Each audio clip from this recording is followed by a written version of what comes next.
Episode 5, we're still here, we're still going, no breaks for nobody.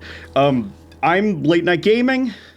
Hello everyone, I'm Leigh Paladin, and we are joined by a very special guest, I might say, a man who needs no introduction. I have not pre-scripted this at all, but we will ask him to introduce himself anyways.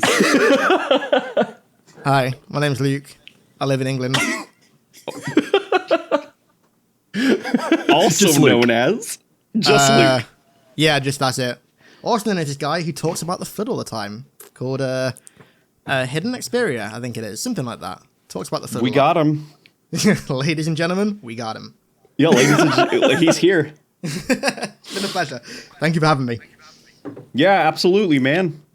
It's exciting to actually have you here. I know that right now you're kind of like up there, somewhere in the heavens. That's a nice little reference. I like that. Waiting.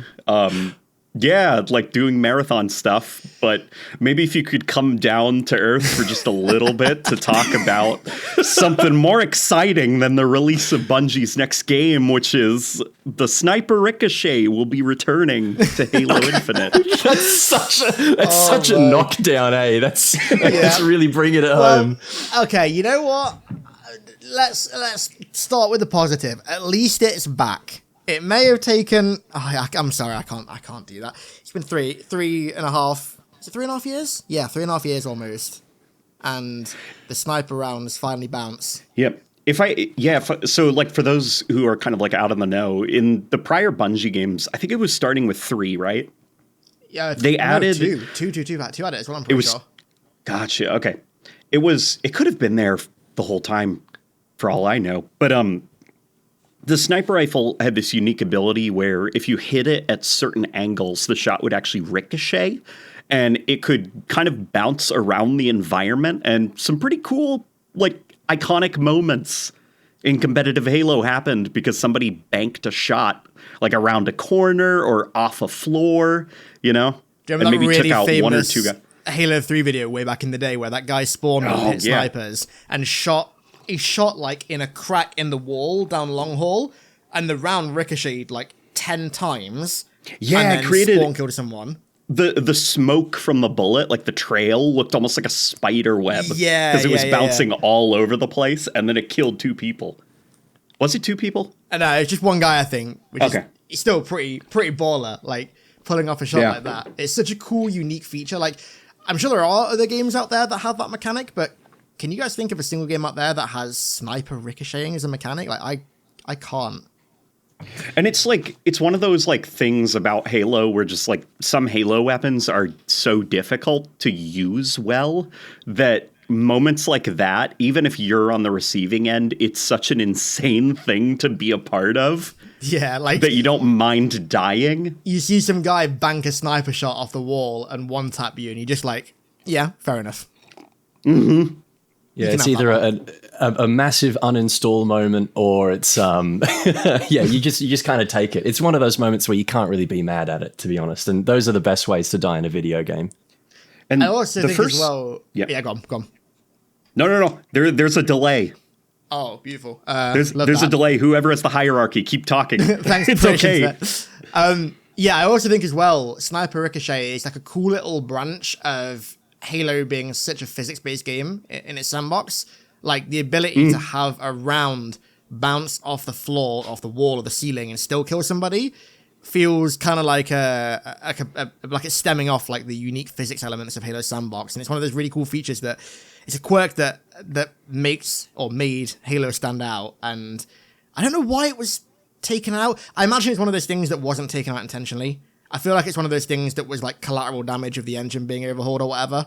I can't imagine they take that out intentionally. Which game did it disappear in? Infinite, because it was there in Halo 5. Oh yeah, it was too, yeah. I think it was there from Halo 2 to Halo 5.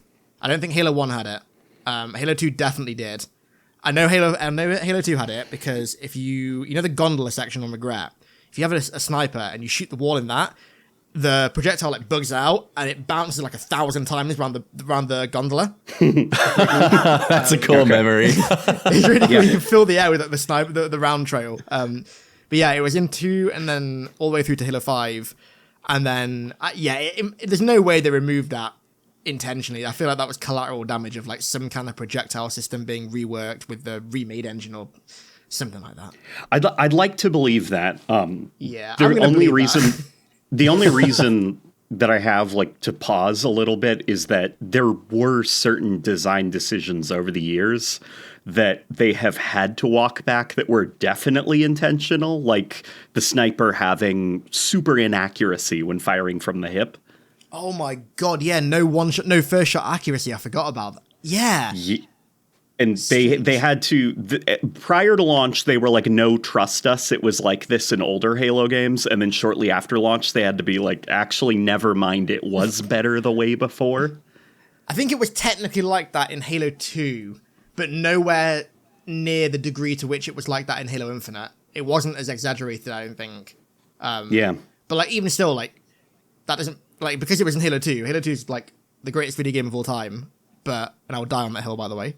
But also it's like having the sniper be hip fire inaccurate. That is like, how inaccurate are we talking?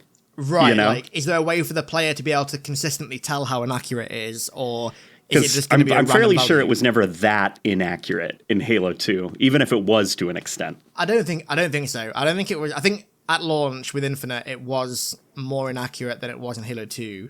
Yeah. Either way, though, it's a weird feature that I don't know why, of all things, they chose for that to come back. It just seems like such a weirdly specific and peculiar choice. Well, it comes across more to me like an attempt to kind of, modernize Halo. Like, I mean, the default control scheme for Halo Infinite is Call of Duty. It's awful. Sorry, just on a side tangent. Oh no, I agree. And the most busted thing is that left trigger aiming is like so powerful in Infinite. Like in the comp scene, it's almost a meta now to run left trigger aiming just because you can rescope so easily after being descoped. Oh right, yeah, that does make sense.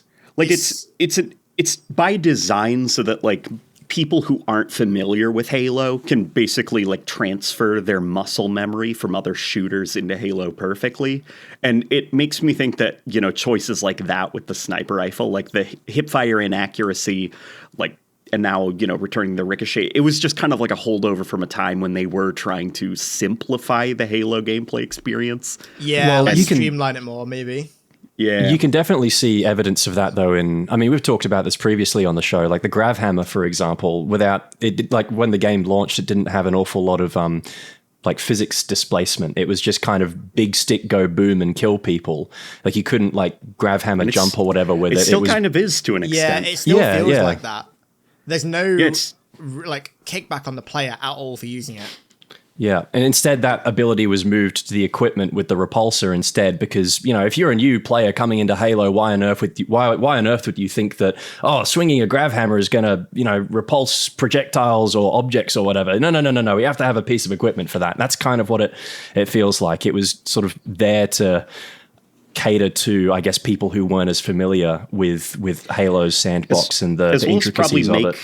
As well as probably make the gravity hammer more aggressive, like easier to use. I was listening to Hugo Martin talk about Doom Eternal, which Hugo Martin seems kind of like a genius, and I wish that he would make a Halo game. Something he did specifically, there's a weapon in Doom Eternal called the Ballista, which is kind of like a railgun. And that thing is the only weapon in Doom Eternal where there is actually knockback on the player when they use it. So if you're running at like max speed and you're chasing a demon and then you take out your ballista and you fire it, like it will halt you and knock you back a little bit, and then you'll have to get back up to speed. And Hugo Martin said the reason he did that was specifically because he did not want people to be able to just run laps around the arena, railgunning everything that they see. Like he wanted you to maybe retreat with it or slow down and use the knockback propulsion as kind of like the way to get you to start, turning around. Yeah. Yeah, that makes sense.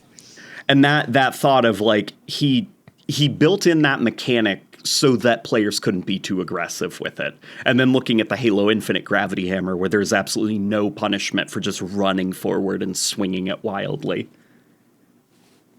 I think like using the infinite grav hammer. It's definitely better now because they made it so it actually has impulse effects and you can knock stuff back.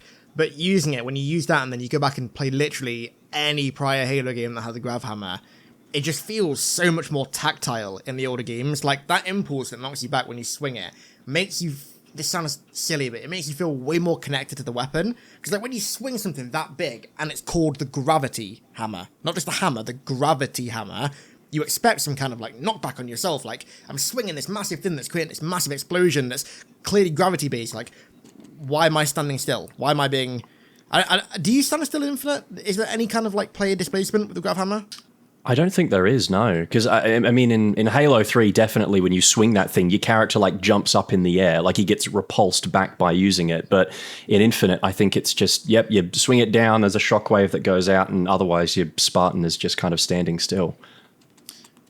Yeah. Yeah, strange choice that is. Strange choice. Mm-hmm. Just they, like they the also... thing. Yeah, just like the sniper rifle. Yeah. Yeah, but they're thankfully reversing it, which is, awesome. Well, it is cool, right?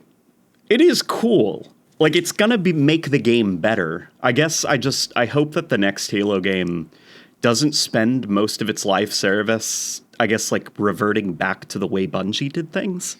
Yeah, I'm kind of like in that spot now where, like, yeah, it's objectively a good thing that they're adding this, and especially this late in the game, like, it's kind of thing that I just didn't think they'd bother adding back, especially this late, because, like, why would they? And it is good they're adding it back, but can we please have a Halo game that doesn't have to have this, like, multi-year backtracking or adding features that should have been there at launch? I know it's, like, the deadest horse in the history of horses, but, like... Oh, and at that point, we're saying this to nobody, because all the people who, made a lot of the decisions behind Halo Infinite. They're gone now. They're not even. Yeah, they're not even working on it anymore. Yeah, it's a whole new, like, group of people. We're just, like, yelling into the void, basically. Yeah. But in case it doesn't fall on deaf ears, in case it doesn't, Just in case. The good old sustain team, if they're listening. Yeah. Those poor guys. Yeah. The only budget they have to work with is a pineapple fuel rod gun. Oh my god. Well, I mean, there is slightly more to come in terms of weaponry. We do have the Mutilator shotgun, which is it kind of circles back to talking about the grav hammer, because it is kind of a bit like a grav hammer in some respects. It's got the kind of grav hammer melee, which I'm not sure how they're gonna balance that, but I'm not sure. Did you play around with it when it leaked? No, but I saw a ton of videos. Yeah, I was going to say, I didn't get to use it, but I've watched a load of videos of it, and it ironically does look like it functions exactly like the old hammer did, which is cool. Yeah, I played around quite a bit with it. I captured both first-person and third-person animations. It feels like an actual Halo gravity hammer. Perfect. Okay. Like the melee is a gravity melee attack, and it's faster than the standard gravity hammer, and it can be almost like chained. Oh, okay, that's kind of cool. So you can, like, it's hard to explain. Like, it's not like, like, oh, we're doing button combos and stuff, but the animation transitions really smoothly from melee attack to melee attack. That's pretty cool. Yeah, that thing does look pretty cool, I'm not gonna lie. I'm guessing there's, like, impulse on the player that uses it, right, when you swing it? I think there was a little bit of impulse. Okay, good. The gameplay that I've seen, it does look like there is, but you can never be too sure on that unless you actually play it and use it yourself, and I've not used it yet, so... it does look cool, though. I think it's a cool idea for a weapon, honestly. And it's also Infinite's first ever actually new weapon. Because, like, the MA5K... isn't it? MA5K was kind of new, but it was reusing animations, and it was, like, obviously just, like, an AR 2.0, basically. And, like... It was basically a weapon variant. Yeah, I'm pretty sure it was meant to be a weapon variant. Like, it looks like it. I'm pretty sure it was meant to be a microtransaction. Yeah. And then the thing that came after that, the gold spanker was absolutely meant to be a skin. Whereas this thing, and the less we talk about that thing, the better, I think. But this... The pineapple? The pineapple launcher, yeah. The pineapple launcher. But this thing, what's it called again? What's the shotgun called? Mutilator. The Very banished sounding. Yeah, I was actually only thinking when they announced it yesterday, I do like the naming conventions of brute weapons, because it started in Halo 3 with the weapons having, like, very literal names, like the Spiker, the Mauler, right? Like, very literal names. And it's carried forward, and I do like that naming convention where it's like the Mangler, like this gun mangles you, this gun skewers you, this gun mutilates you. It's kind of a cool naming convention. But having a double-barreled shotgun is going to be pretty cool. This is the kind of unique shotgun that I wish we'd had instead of the Bulldog.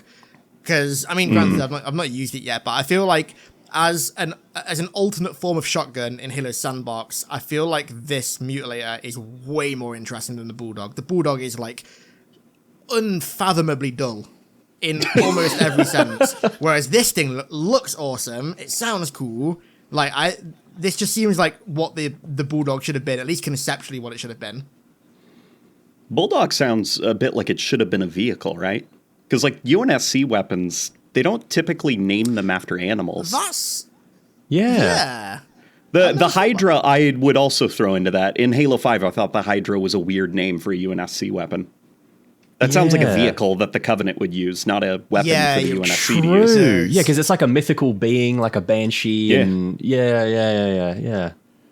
I never thought of it that way. And now I can't help but wondering what they would have called the Hydra instead, you know? Like, is there another name that they could have branded it with instead to make it fit in better? But and also just on Luke's point of the whole banished naming conventions, I love the fact that they're so simple as well. Like you can very clearly tell that there's like some like single brain cell brute engineer in his workshop going, this gun skewer. Like it's just it's so easy to pick up and remember. It's great. It's not some like turbo-brained elite scientist like, yes, I'm going to call this a Type 47 directed plasma energy rifle. It's like, no, I call it Mutilator. It mutilates. It spread enemy over wall. It mutilate. It does separate it from like the human and the Covenant weapon is really nicely. And I only realised it like literally whenever they announced it, was it last night as I'm recording this, I only realised it then. I was like, hang on. All the brute weapons, even going back to like technically Halo 2, the brute shot. Like that's very literal naming as well. It's a weapon made by brutes that shoots. Like, it's so straightforward and, like, dumb-brained. But, like, it's so on brand for the brutes. I actually really like it. I never realized brute shot. It's so smooth-brained. So I imagine, like, a fucking caveman would have caught a gun if he found it. He's like, ooh, this gun made by brute. It shoot. Brute shot. Yeah. Well, it's better than brute shoot, right? Like that could have been brute shoot. They're gonna be sued by fruit shoot if they call it that. Stick flinger. God, that's brute shot. Oh my God, you're so freaking right about that. I mean, it's considerably better than the weapon's first name, which was Boom Boom. You know, like that's just the caveman brute. Oh God! Yeah, making cave, boom boom. God, the Mutilator does look really cool though, and it's the first brand new, genuinely, legitimately brand new weapon to Infinite. That's not just new to Infinite, but like new to Halo full stop, and it's a new kind of weapon. So I'm intrigued to try it out. Yeah. It's cool stuff. And I think it's got, similar to the Halo 3 grav hammer, I think it actually sort of boosts you up a little bit if you melee at the ground and jump at the same time, which is another cool thing that I wish that Infinite's grav hammer. I'm not sure if they patched that in after the fact because I haven't used it in a while, but that's just one of those cool like little things to do with the physics that is, it's nice. It's nice to see them considering it at least. So yeah, definitely. I mean, that kind of thing is a staple of the grav hammer, I think, at least traditionally. Like, the ability to, like, jump higher with it and to close gaps with it, I always thought that was such a staple feature of it. And to not have that, I mean, what are we doing? Yeah, the speedrunners are turning in their... Well, I was going to say turning in their graves, but the speedrunning community is still alive and well. I'm not trying to insinuate anything. Please don't come after me, Fogger Christ. Don't do it. Halo's speedrunning community does really well, actually. It's still very, very popular. Yeah, no, absolutely. It's like seemingly every other day I get a new like suggested world record or something close speed run in my YouTube feed. So, it's keeping on. So good for them. I wish that I got into speed running content earlier because I feel like it's quite popular, surprisingly. I think that genre in general is across like any game. I think it's one of those things that you can make content about it broadly as opposed to like locked in on one game and do well, because it doesn't matter what game you're covering. People just want to see like how does someone beat this like game that took developers 3 years to make in 7 minutes. Like people just want to see that. It's just a cool concept regardless of the game it's focused on. Yeah, and it's like breaking down like the game magic and exposing like the cracks in the wall you can slip through. Yeah. One of my favorite genres of content on YouTube is watching devs react to speedruns. Because it's like, sometimes they're like, oh yeah, I knew that I left that in there and I didn't have time to fix it. And then other times it's like, God damn it, I didn't realize I left that there. There was a really good one that I think IGN did that had a whole bunch of designers from Combat Evolved. It was like Marty, Paul Russell. Yeah. And, who else was there? There was quite a few. Marcus, and, who was the last one? Was it Paul Batone? I think it was Paul Batone. Might have been, yeah.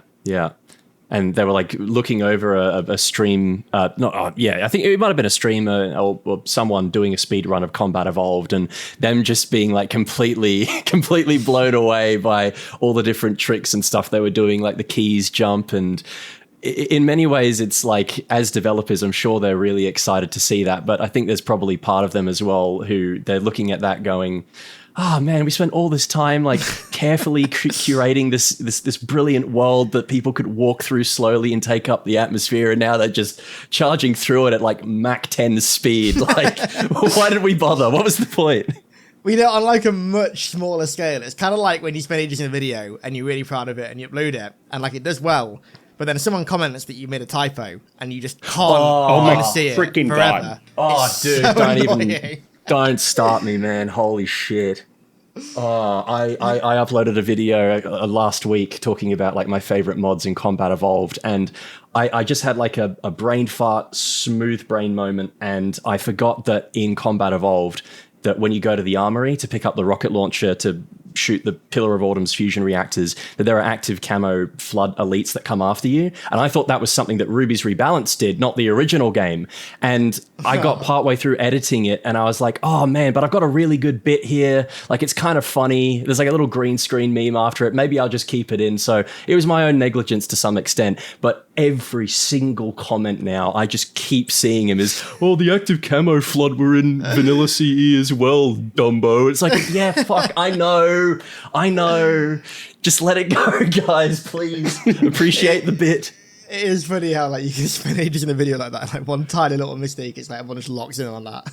And everybody thinks they are the person pointing it out. Yeah. Oh yeah, like no, you're not that guy, pal. Trust me, you're not that guy. I guess I'm just thinking like you have to like open up the comment section thing if you're on like a phone, right? You can see that like the top comments are people pointing it out. Yeah, every top comment is the one pointing it out. I've made that mistake with lore before where, like, you know, a lot of the time with that kind of stuff, when you're making a video about, like, anything really, and you're talking about something factual and you get something wrong, it's always the most obvious stuff you get wrong. Like, really obvious. Like, I remember years ago now, I think it was, like, just before Infinite came out, I made a video talking about the Halo rings, and I was like, yeah, it's mad that we're going back to a Halo ring in Halo Infinite, because we've not been to one in a first-person shooter game since Halo 2. And everyone was like, you did play Halo 3, right? And I was like, for fuck's sake. Oh boy, yeah, that would have been that would have been a sour moment. Yeah. That's rough. Do you guys ever get the stress streams where you upload an incomplete version of the video where you just forgot to edit like a huge chunk of it somehow? I've never had that, but I've had dreams where, like, I forget to upload a video, but I have, like, a deadline that I have to get the video out on that day for. So, like, in the dream, I'm uploading the video at, like, 2 in the morning, and I'm like, oh, no, the video's going to do awful because I'm uploading it so late, but I'm legally obliged to upload it now, and the video's going to do awful. And then I upload it, and it's, like, 10 out of 10, and I wake up. Man. I had like a series of recurring dreams. This is going to sound really bad, but when I was covering the Halo TV show and I was doing like a review of the episode, God, so sorry. like right after, and I started, because like it came out in Australia here at about, I want to say like 5 or 6 p.m. in the evening. And I have a full-time job on top of doing YouTube. So I'd have to get up and go to work the next day. So I'd be like, I'd be locking in, I'd be typing in notes on the episode as I was watching it and kind of formulating the script as I was watching it. And I was always super, super anxious that if I put the video up, because I always schedule my videos to try and put them up at like, like 1 a.m. Australian time or something. And there was this one time where I scheduled it for 1 p.m. And so it was like hours after everyone else had done their reviews and stuff.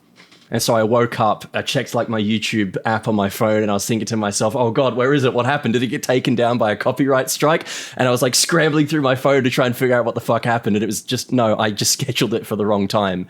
And then that thought just kept like coming back in my brain every single week whenever I went to go and publish a video on the Halo TV show, and I think it kind of made me hate it even more. I know that pain so well. Like, there's so much stress when you're about to release a video, and like if it's not on time, or if it's like later than you'd like to upload it, or there's like just so many factors to go into it. And like I don't know about you guys, but like I've been doing YouTube now for 15 years, and I still head case whenever I'm about to upload a video. I'm always like, oh, it's gonna do shit. Oh, I'm nervous. I'm anxious, and that that just never goes away. It never goes away. It never gets better. Yeah, I still get like my stomach like turns into a knot when I'm uploading, and I have to put in like the description as it's processing, and I'm just like, this thumbnail is shit. It's not gonna work. Like, this is terrible.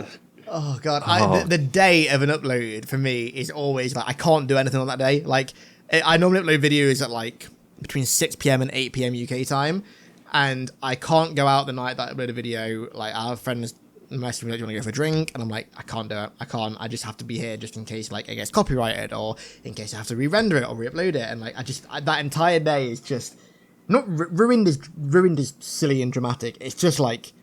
Your it's mind stressful. it is stressful. Your mind is taken up by like, oh, what if it does shit? Because you always have this like stupid mindset of like, oh, if this video does shit, is that the beginning of the end? Are they all going to do shit after this? No, that's not the way it works. But like, that's not the way it works. But like, you can't rewrite like the neural pathways in your brain that make you think that.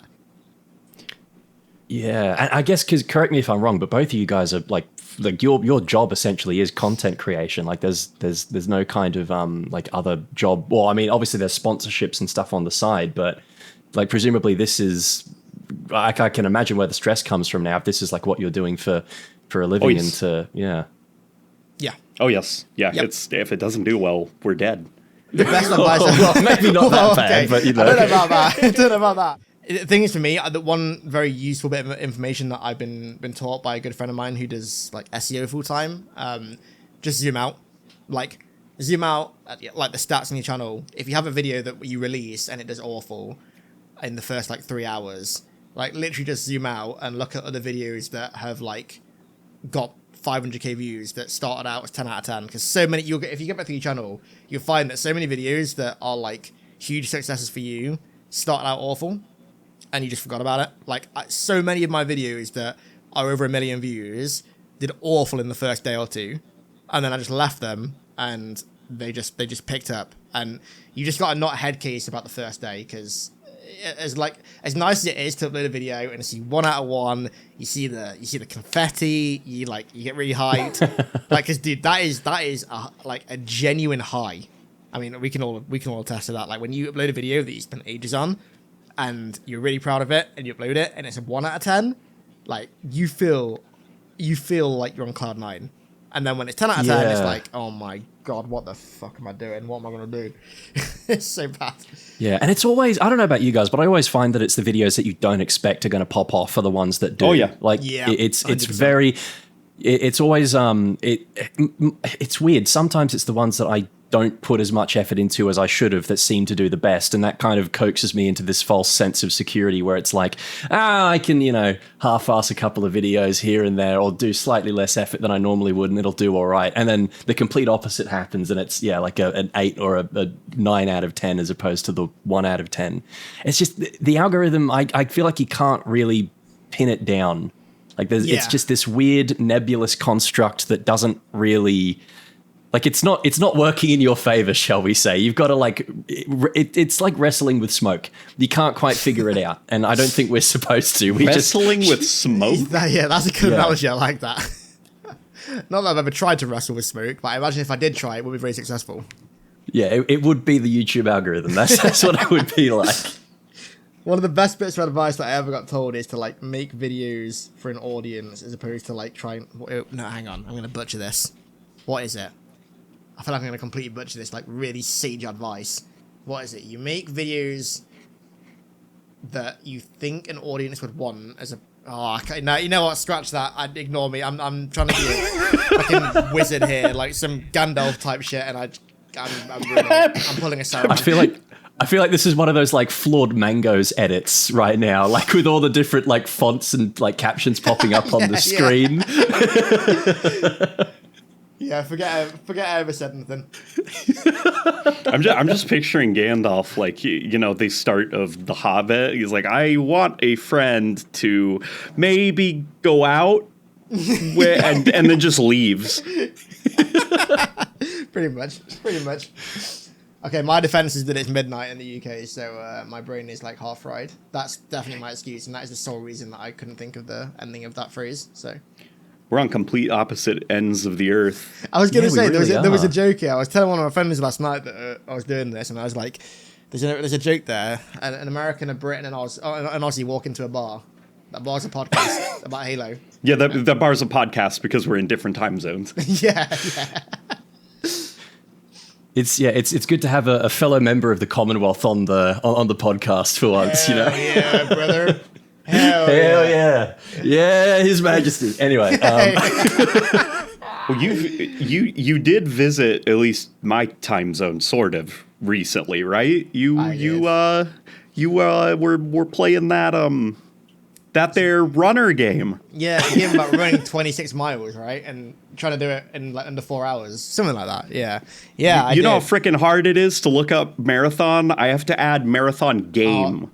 A marathon game or marathon Bungie. It's been so annoying. I really hope that this game causes marathon, Bungie's marathon, to dominate search terms, because searching for stuff for thumbnails and for video assets is so annoying. If you look up marathon logo, it always ends with you then having to type marathon game logo. Yeah, you get some just bland monochromatic pictures of people running. That's all you'll find. It's very annoying. But yes, I was, as they say, in your neck of the woods, kind of. Yeah, I saw you. You were there with everybody, even Jeff Keighley. Oh my god, bro! So here's a wild story. So I was where our team were playing was right in front of where they filmed interviews for the Vidocs. And at one point we were mid-raid, we were playing, and I think it was Lupo said to me right, don't turn around, but Jeff Keighley stood right behind you. And I looked on my webcam because we had OBS on the other monitor. And I look on the webcam, and just Jeff Keighley stood there, right behind me. I was like, oh, okay, it's Mister, please wrap it up. You should have said that to him, while he was in the middle of a recording. Just wrap it up, Jeff. You're going on for too long. We're on a timer here. Yeah, it was a fun experience, though. Very fun experience. That's awesome. Yeah, it was kind of surreal seeing you there. Yeah. I don't. Maybe it's because us in the Halo community were that's our boy. That's him. That's the guy. But it's so weird how the Bungie, I don't know. This is just my own bias, but I was you were treated like you were just one of the content creators there. Dude, no, I know exactly what you mean, because I felt the exact same way. When they did the reveal of the day and they had the Vidoc, and then all of a sudden it's me. I was it was so peculiar. Because this is gonna sound so stupid, but that's my T-shirt. Yeah. You know, like it sounds so weird. It's like, okay, so on a similar note, I was watching all the videos that people made after the marathon reveal, and I was watching Angry Joe's, and weirdly, like Angry Joe was gassing me up like mad. He was like hyping me up in that video, like saying, wow. "Oh, like I watch all these like all of HiddenXperia's marathon lore videos, and like he taught me like quite a lot, which is pretty cool because I've watched Joe for like a decade." That's awesome. But like he was showing in his marathon video, he was showing clips from my marathon videos, and obviously I filmed them in my bedroom, and it's like I'm watching an Angry Joe video, and my bedroom's in an Angry Joe video. You know, it's That's like pretty awesome. so it's so weird in the cool way. Like I definitely do not begrudge it. I love it. It's really cool, but it's just so like so strange. So strange. What was that like? I guess like being there, like at Bungie. Like, are they allowed to say Halo? Oh yeah, over there. So funny enough, right? I've been going since July 2023, so almost 2 years now. Quite a while. And when I went, so the first time I went was when they were just moving into the new studio that they were having built, which by the way is like insane. It's like a forerunner structure inside.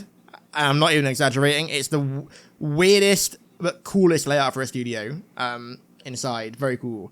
One of the first things I see when I walk in the lobby is a carbine, a grab hammer, an MA5B, and a sniper rifle. I'm like, okay, hell yeah. And then I go upstairs, and I'm about to walk into the theater to like have the like intro to the game, and there's just a massive statue of Chief there. And then That's so cool. in Landfall, the target designator that they use in Landfall to detect Chief. The case that target designator is in is like at the foot of this Chief statue, and instantly I was like Landfall straight away. And then I turn the corner, and then it's like the best bit of the Believe diorama where with the chieftain holding Chief up is like in a glass case around the corner. And at the time, if you guys know Operator Drewski, but he was there as well. And first thing me and him both did when we saw that, we literally like looked at each other, jaws agape, and we're like, it's the Believe diorama. It's like the Believe diorama. Really cool. But yes, they are allowed to say Halo. But it does seem kind of weird when they do say that. I know what you mean. I had the same mindset where it's like, can they mention Halo? Can they talk about Halo? And like, they did it a lot. And also like a lot of other people, okay, this is an interesting thing, right? So being in like, and I can talk about all of this because like the NDA is so loose and they've let us talk about pretty much anything we want. It's amazing how many people in feedback sessions and like focus groups still like cite features from Halo 3 and Halo 2 and Halo Reach as like gold standard features that the industry's forgotten. And I'm not talking like, obviously I do that because I'm a Halo guy and I love them, but like people that don't make Halo content and haven't played Halo in years are like giving feedback in like, I remember once we were talking about one of the few things that I don't think I can talk about, and then someone who I wouldn't expect suddenly goes like, yeah, so like Halo 3, this feature in Halo 3 was perfect. Just bring that back. And I was like, hell yeah, dude. I love to hear it. But yeah, it's interesting how many people like, because people, I think there's a lot of people think that it's just people in like the Halo community that, I'm not going to use the term glaze because that's silly, but like that hype up like the OG Halo games still. Like obviously everyone loves them, but I feel like some people probably think that the mainstream have kind of just like let them pass and forgotten. But the amount of people that were just like unprovoked bringing up like, oh yeah, this feature was like in this feature in Halo 3 was really good and like you guys should definitely bring it back, or like this version of this feature was way better in Halo Reach, like you should bring it back. It's just interesting, very interesting. I didn't expect it. That's interesting. I'm sure. What kind? Can you give like an example of a feature? I mean, people talked about UGC quite a lot and about like how good the file sharing system used to be, and like the social features of like Bungie favorites, and like how the pregame lobbies used to work, and how social the pregame lobbies were, and like not just social but functional as well. Like I found so many cool custom games and custom modes from being in like a BTB lobby. And whilst the map's loading, just flicking through people's file shares in the lobby and thinking like, oh, this map sounds cool, or this mode sounds cool, I'll download it and try it later. Like stuff like that no game does anymore. Like, because, I mean, pre-game lobbies don't exist anymore. Like, what games have pre-game lobbies anymore? Are there any? Like, there's probably some, but mainstream at least, not many do. But just stuff like that, like, so many, like, far-reaching feature, like customization was a big thing as well. Like, people still hold Reach to the absolute golden standard of customization systems. I still think it is. Like Reach, I mean Infinite as well, to be fair, because Infinite is literally just Reach as expanded in terms of like the actual things that you can customize. Don't mention the colors or the armor coatings. Yeah. I was gonna say, like some things definitely not, but like when you're talking just armor, Infinite is literally just Reach but expanded, with a few more things added. So that is like still held as a golden standard. Matchmaking and playlists as well, like stuff like it's amazing how much that people still hype up elements of those games. People who aren't around Halo anymore. What would you say, like, oh, yeah, go ahead. Oh, sorry. I was just going to say that I kind of had a similar moment of realization when I was just looking through like the comments on a lot of the like the Halo social channels, especially on Facebook. You get people who you would never expect who are always talking about the old games and stuff. So yeah, it's not just like, you know, the old diehard fans like ourselves. There is definitely I don't want to call it a cult following, but there's certainly more people than I think we would initially expect who really do love those old games and want to see, you know, more semblances of them going forward. So, you know, there's a kind of not grassroots, but there's a movement definitely that it's bigger than we expect. And that's why, like, whenever anyone tries to argue, like, oh, Halo's dead, or like, oh, if the next game isn't XYZ, then Halo's dead. Like, I just don't buy that at all, because the thing with Halo is like, yeah, it's not done well for like a long time, that is undeniable, but there is such a large contingent of people who grew up playing Halo, like us and like a load of other people who grew up not just as Halo, with Halo being like this cool thing that they played. So many people have Halo as like a part of their personality, and it was growing up, it was like with them from when they were like 6-7 years old all the way through to like when they were in university and like beyond that. And that's not that isn't a type of attachment that just fades over time. Like that it just doesn't. Like that's something that like sticks with you forever. And yeah, we may get 3 or 4 games that don't satiate the need for Halo in a row, but I firmly believe that all it will take is one Halo game that just strikes the iron right and that hits the needs of like old fans and new fans alike, and Halo will be like absolutely back on top. Now that's obviously a lot easier said than done, but it's a little things though, because like you look at content creation and Halo content in general. Halo has Halo's new content in 2025 for the at least in part is adding the star back to the kill feed, right? We're not talking Destiny raids, we're not talking expansions, we're not talking brand new like crazy new game modes or spin-off games. We're getting like a really cool new weapon, sniper ricochet, and a star. And yet you look at like Halo content and like videos and art about Halo, and you look at the numbers that content pulls on social media, and it like dwarfs franchises that get content every month. It's insane. Like there's so many people out there who actively love Halo and actively want to engage in Halo, but there's just not a game there to satiate that need for them yet. There's not a game there to strike their needs. That was like, do you remember, it was during like the really, really dark period of Halo Infinite's post-launch experience. It was like, I forgot if it was like season 1, like midway through season 1 or midway through season 2. But somebody in a Master Chief costume got up on a stage with Megan Thee Stallion, and it went like super mega viral. God, yeah, I remember that. Holy shit. And I remember that. Like at that exact time, Halo Infinite was everybody's punching bag. Like people were making video essays about why Halo Infinite sucks, why 343 sucks, but like people were celebrating that experience. Yeah. Of like, hey, it's the Master Chief. Oh my God. Like Sean Halo, green McShorty person. Like it doesn't, like, even if like studios or individual games fail, it's like people just really, really like that green guy. Yeah. And they really want to keep liking him. Don't get me wrong, it seems like I want good Halo games, but I want Halo to start doing better. But I just, whenever anyone starts like dooming about like, is this the end of Halo? Is this the end of Halo? Or this next game is Halo's last chance. Like, bro, I've been hearing that since Reach. It's not. Trust me, it's not. Yep. But like whenever I hear that, it's like I just don't believe it one bit. Like I just don't. There's this guy named Kyle Bossman who uploads a pretty funny series, but he graded the Halo franchise.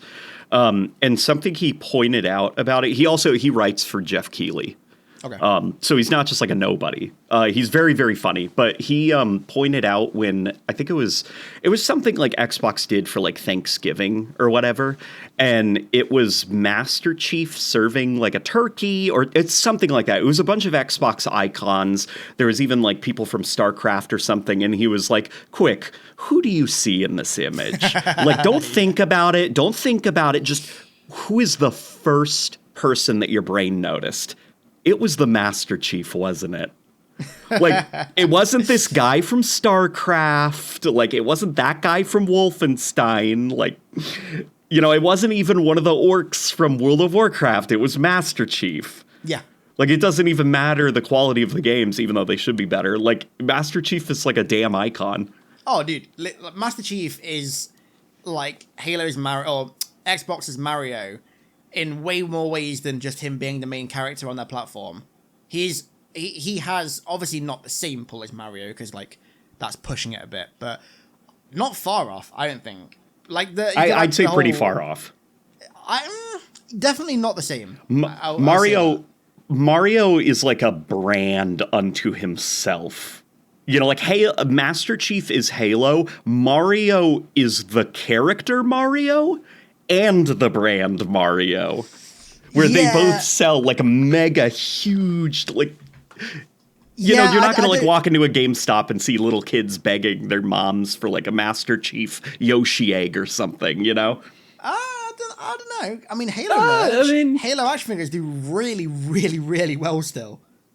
They do well amongst collectors, but I remember seeing many a Master Chief in like a TJ Maxx or something because they're not selling, you know, after Halo Infinite came out. Well, okay, yeah, after Infinite, maybe everyone checked out after that. I think even we did. There was a period though I remember when I was younger when Halo, I think Halo 3 or ODST came out, and they did a range of action figures of like different Spartans in different colors, and I tried to collect all of them, but they were constantly sold out. Like at all the different stores I went to, they were always sold out of, I think it was like a red Hayabusa Spartan or something like that. I know what you mean. And all the other ones.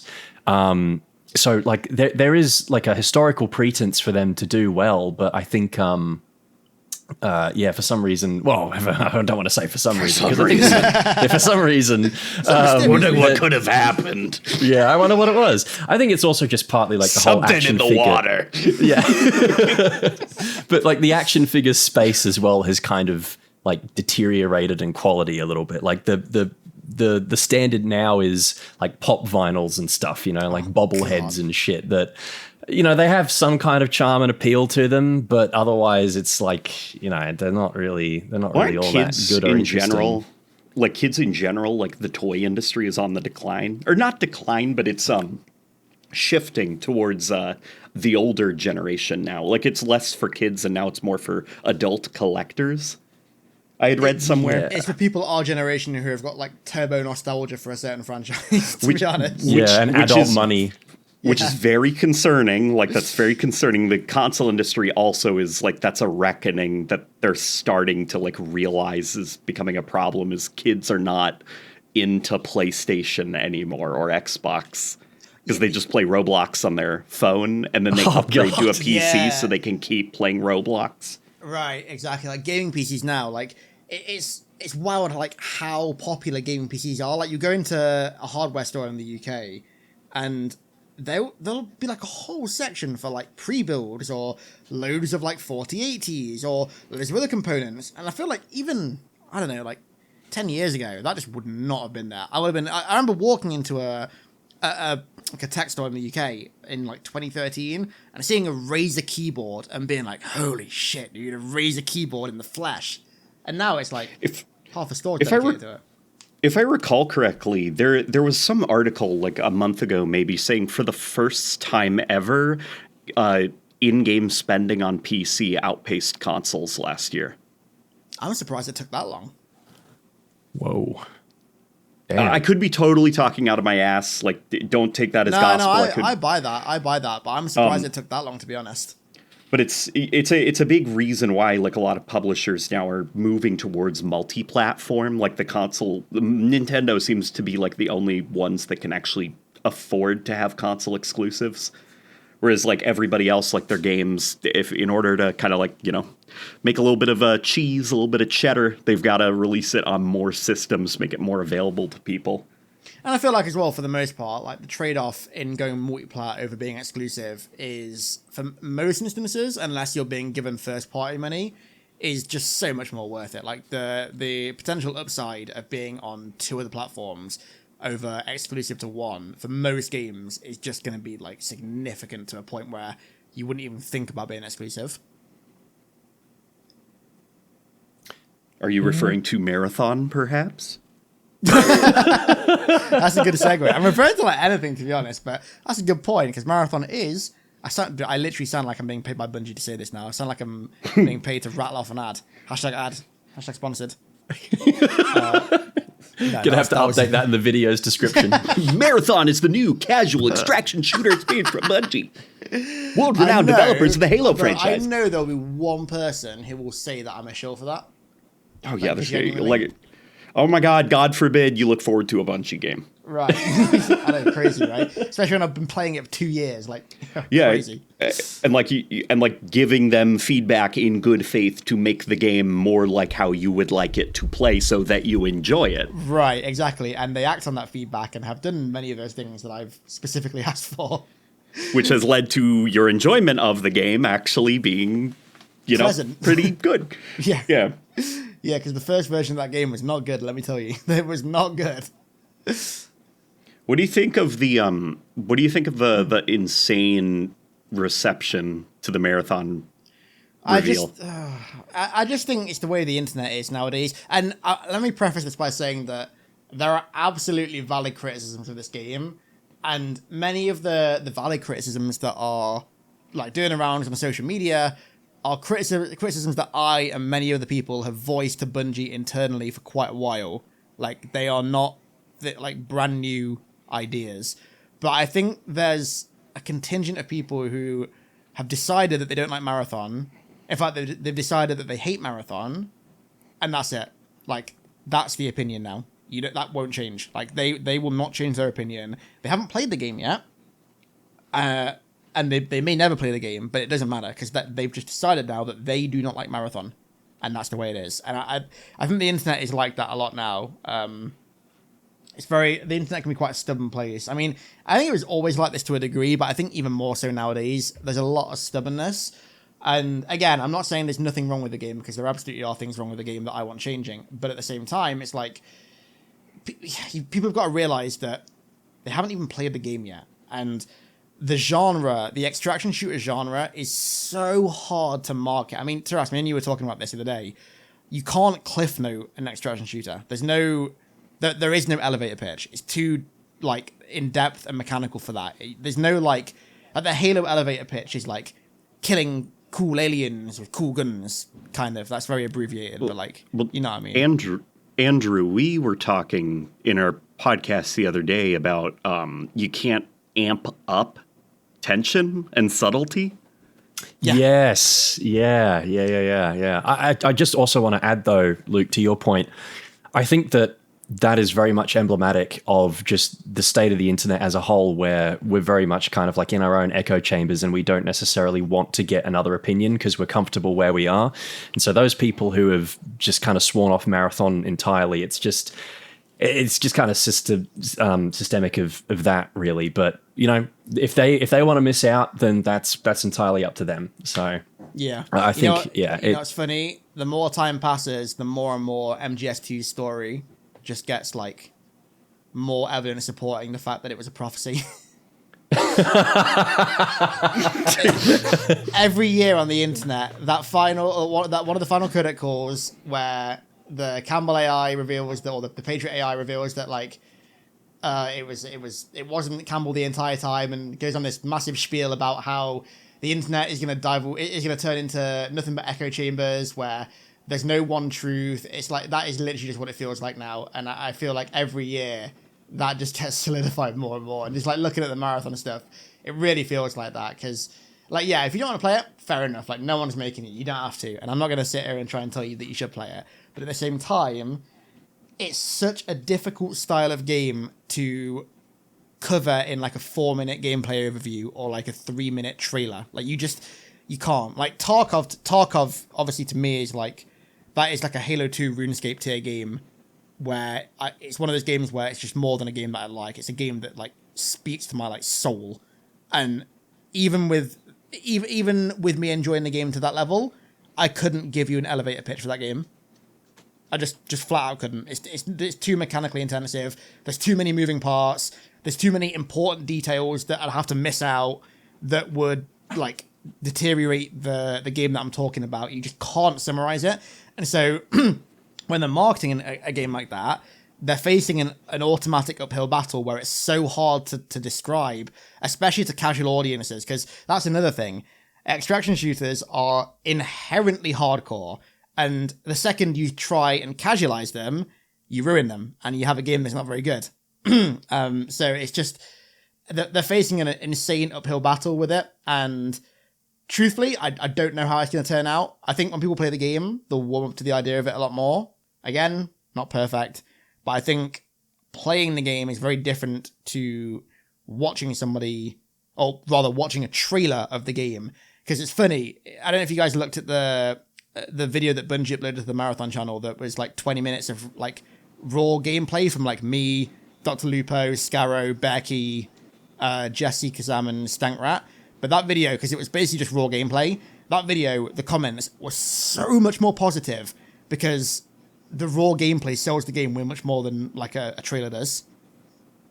Oh yeah, absolutely. I think as consumers of games and stuff, we're just generally more conditioned to appreciate like a proper long gameplay sort of playthrough as opposed to like, a 4-minute trailer or something that might have like a pre-rendered kind of CG cinematic or something in it. But yeah, and I think that it's kind of the right time for a new extraction shooter as well, though. Like in the last 5 or 6 years, I've played a fair few of them, like Vigor, Hunt Showdown, a little bit of Tarkov, DMZ when Call of Duty did that for like 6 months or something. And Marathon, I think, is coming at a good time where like a lot of the people who might have enjoyed those games when they were still a thing, and now they're no longer really being supported. They have like a new jumping on point for something new that's still in a similar kind of vein. And it's a little bit like Battle Royale to an extent where it's not. It's like a genre that people say is dying out or whatever, but it's still really popular. So I think it'll be something that I'm sure a lot of people will jump on and try. And because the systems are so complex and they are addictive in a way, I wouldn't be surprised if it has a really long lasting player base. And given how I think for the most part, there's I guess some aspects of it that are a little bit touch and go, but Bungie are quite consistent with their Destiny 2 updates. And so if they're like that with Marathon, I think it'll do quite well, hopefully. I hope so, because there's some features in Marathon that, see, this is another thing as well, another issue with it, is that they keep talking about how Marathon is like, it sets itself apart from all the other extraction shooters, but everything that they showed in the gameplay trailer and everything just looked the exact same. And that is, yeah, it definitely did look the exact same, I agree. The problem is, a lot of the features that set Marathon apart and that are, like, my absolute favourite features in the game that I think will revolutionise that genre are, like, endgame things that you can't really market because, A, it would spoil it, and B, if you were to market it in isolation, you'd miss so much context surrounding those features.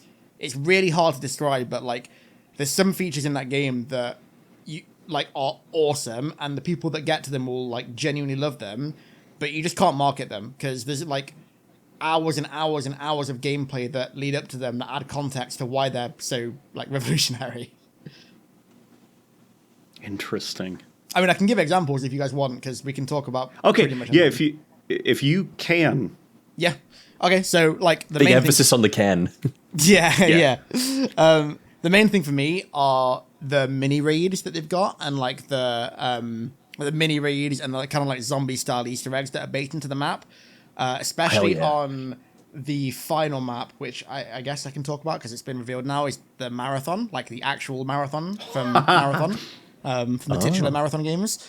It's like you mean not the marathon class heavy cruiser from Halo, right? That's some good Halo lore right there. No, the marathon. Yeah, so like that map it's really really cool because it's basically one massive zombies Easter egg, but a zombies Easter egg not in like a fucking Black Ops 6 style, in like a, I wouldn't say like World at War Black Ops 1, I'd say more like BO2, BO3 style, which is still pretty good, I think. And the way that it like bakes into the map and like the progression is really, really cool. But they can't market that because it's endgame stuff. You can't market like the end of the game in the reveal. You just can't do that. And so everything they show off in the reveal is stuff that every other extraction shooter already does. And so everyone is saying like, well, this game's no different. And it is different, but they can't market that. It's just, they're in an impossible situation with it. And this is one of the reasons why, like, as much as I love the game, I love extraction shooters, and I think Marathon is a really good extraction shooter, but it is one of the reasons why part of me wishes they didn't do an extraction shooter. Part of me wishes, because I still think that the best way to reboot or to do a new modern version of Marathon would have been an immersive sim. I think Marathon as an immersive sim would have just been like, oh my god, like bread and butter, dude. Like that is such a good combo.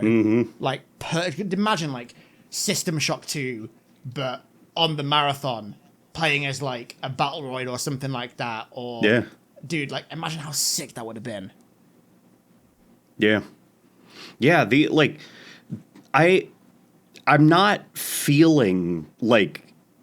So there's aspects around the game that I'm really liking. I'm liking all of the like artwork of the art style that they're going for. I like the ARG stuff. I like the introduction to the different factions. Like there's this like insane looking one that makes my arm hairs raise, where it's like a black lion. Oh, Vulcan. With, Tracks. Where I'm just like, this is crazy. Yeah. Like, I love it. It tickles my brain. This is so surreal looking. But then I look at the game and it's like, oh, it's Apex Legends. Yeah, I know what you mean. It's got all the usuals. It's got the heroes with like ridiculous looking aesthetics. Yeah. They got that Apex Legends slide in there because of course they do. They've got like, just mechanically, it looks like every other game on the market. Yeah. But then everything around it, the wrapper is so unique.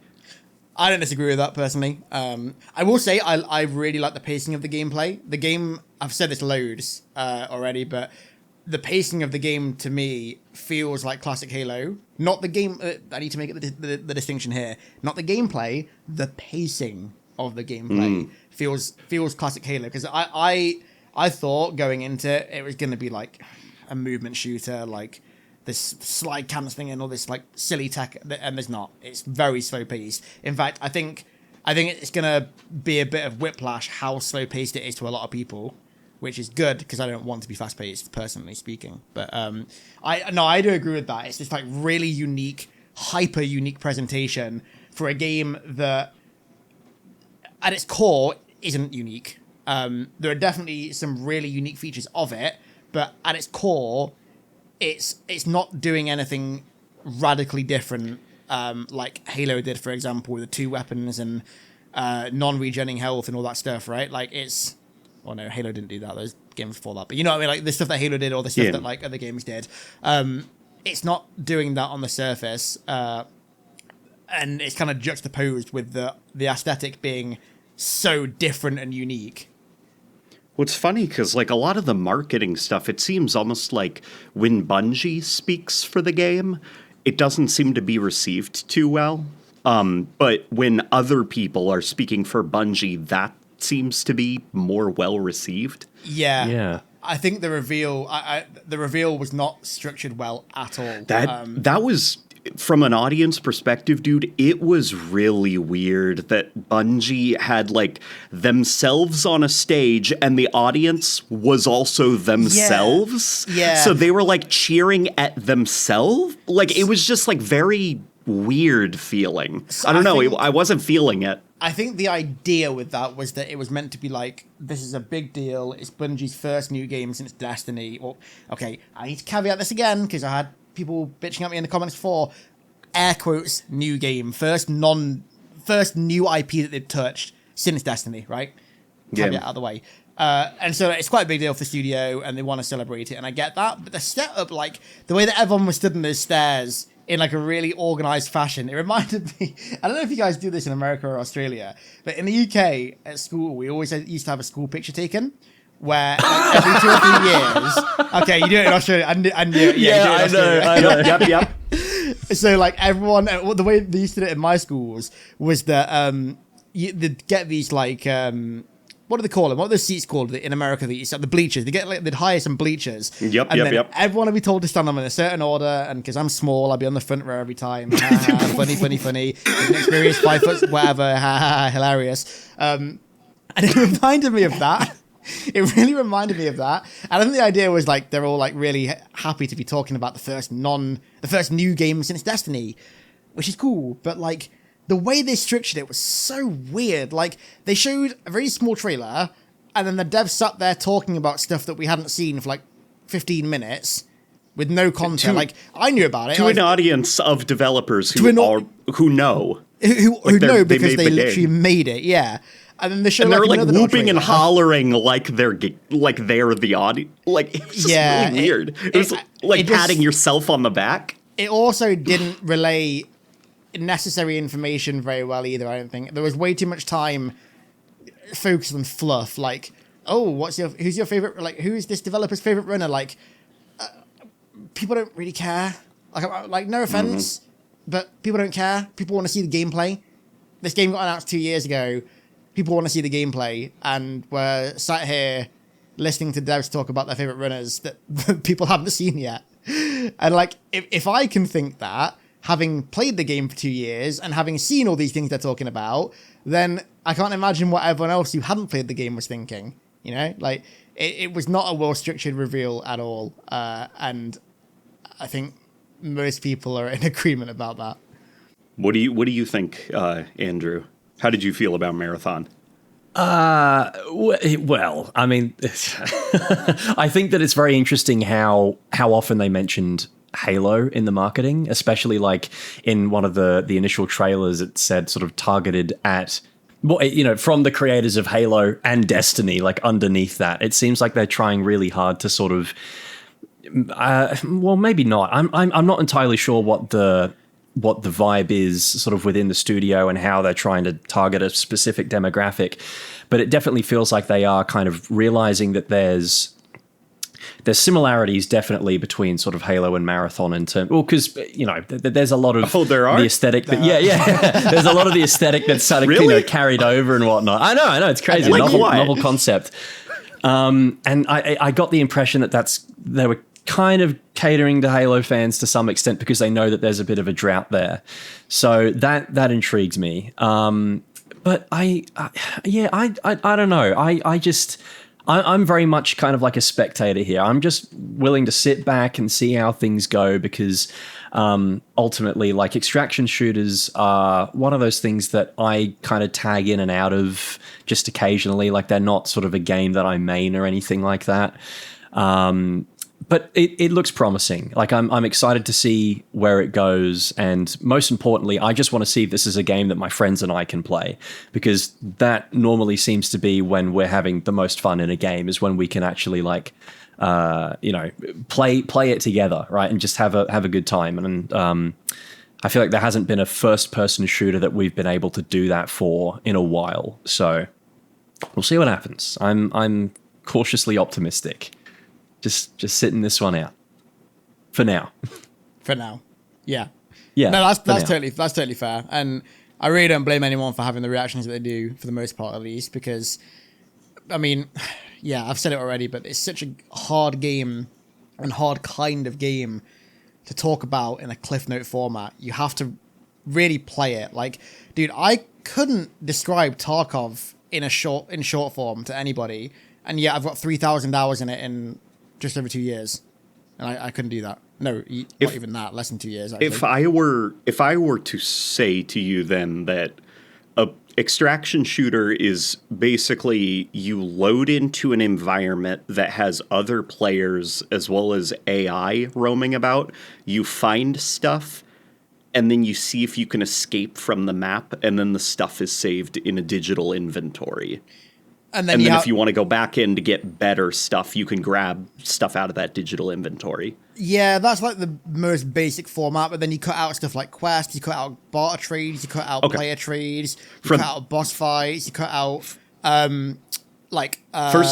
First question I've got then for you to expand on. So you use the word raid a lot. Yep. And as a Destiny fan and just a general gamer, I understand raids as being like MMO raids. Right, like, come on, let's go do the raid and kill the boss and get the loot. What is a raid in an extraction shooter then? Just a game, just a match. Everyone, I don't know why it's called a raid. Everyone, like, I think Tarkov did start that. It's just like, it's just a Tarkov lingo for a game, basically. They're calling them runs in Marathon, but it's just a game, just like getting into a game. Okay. And when I talk about Destiny-style raids in the context of Marathon, I mean actual Destiny-style raids, not Destiny-style Tarkov raids, because that makes no sense. I feel like I'm overcomplicating it. Yeah, that's pretty much it. Where are the 4? I've asked that question so many times, and I've been told that, like, oh no, not been told. I'm going to make this very clearly distinct here, so I don't get anyone's hopes up. I've been hinted and or teased that they're coming down the line, and this was a year and a half ago, but I remember being hinted at the fact that they'd started making them. But yeah, one of my main criticisms of this game that has been a criticism since day one when I first played it. I remember booting it up, playing a few runs, and I was like, right, where are the 4? And they were like, well, maybe in the future. I was like, oh. And for those who don't know what the 4 are, Andrew. Hey, whoa, hold on a minute. Wait. Why are you looking at me like this, bro? Andrew, why are you calling me out like this? Andrew, as our resident marathon expert. No. Don't fucking point at me, bro. I'm not... Listen, all right, I got them on Steam when they were free to play and like glossed through them, all right? I'm going to go back and replay them again at some point, but just don't be looking at me, man. I'm an innocent bystander, all right? Bro's catching. Why you have to do me like that?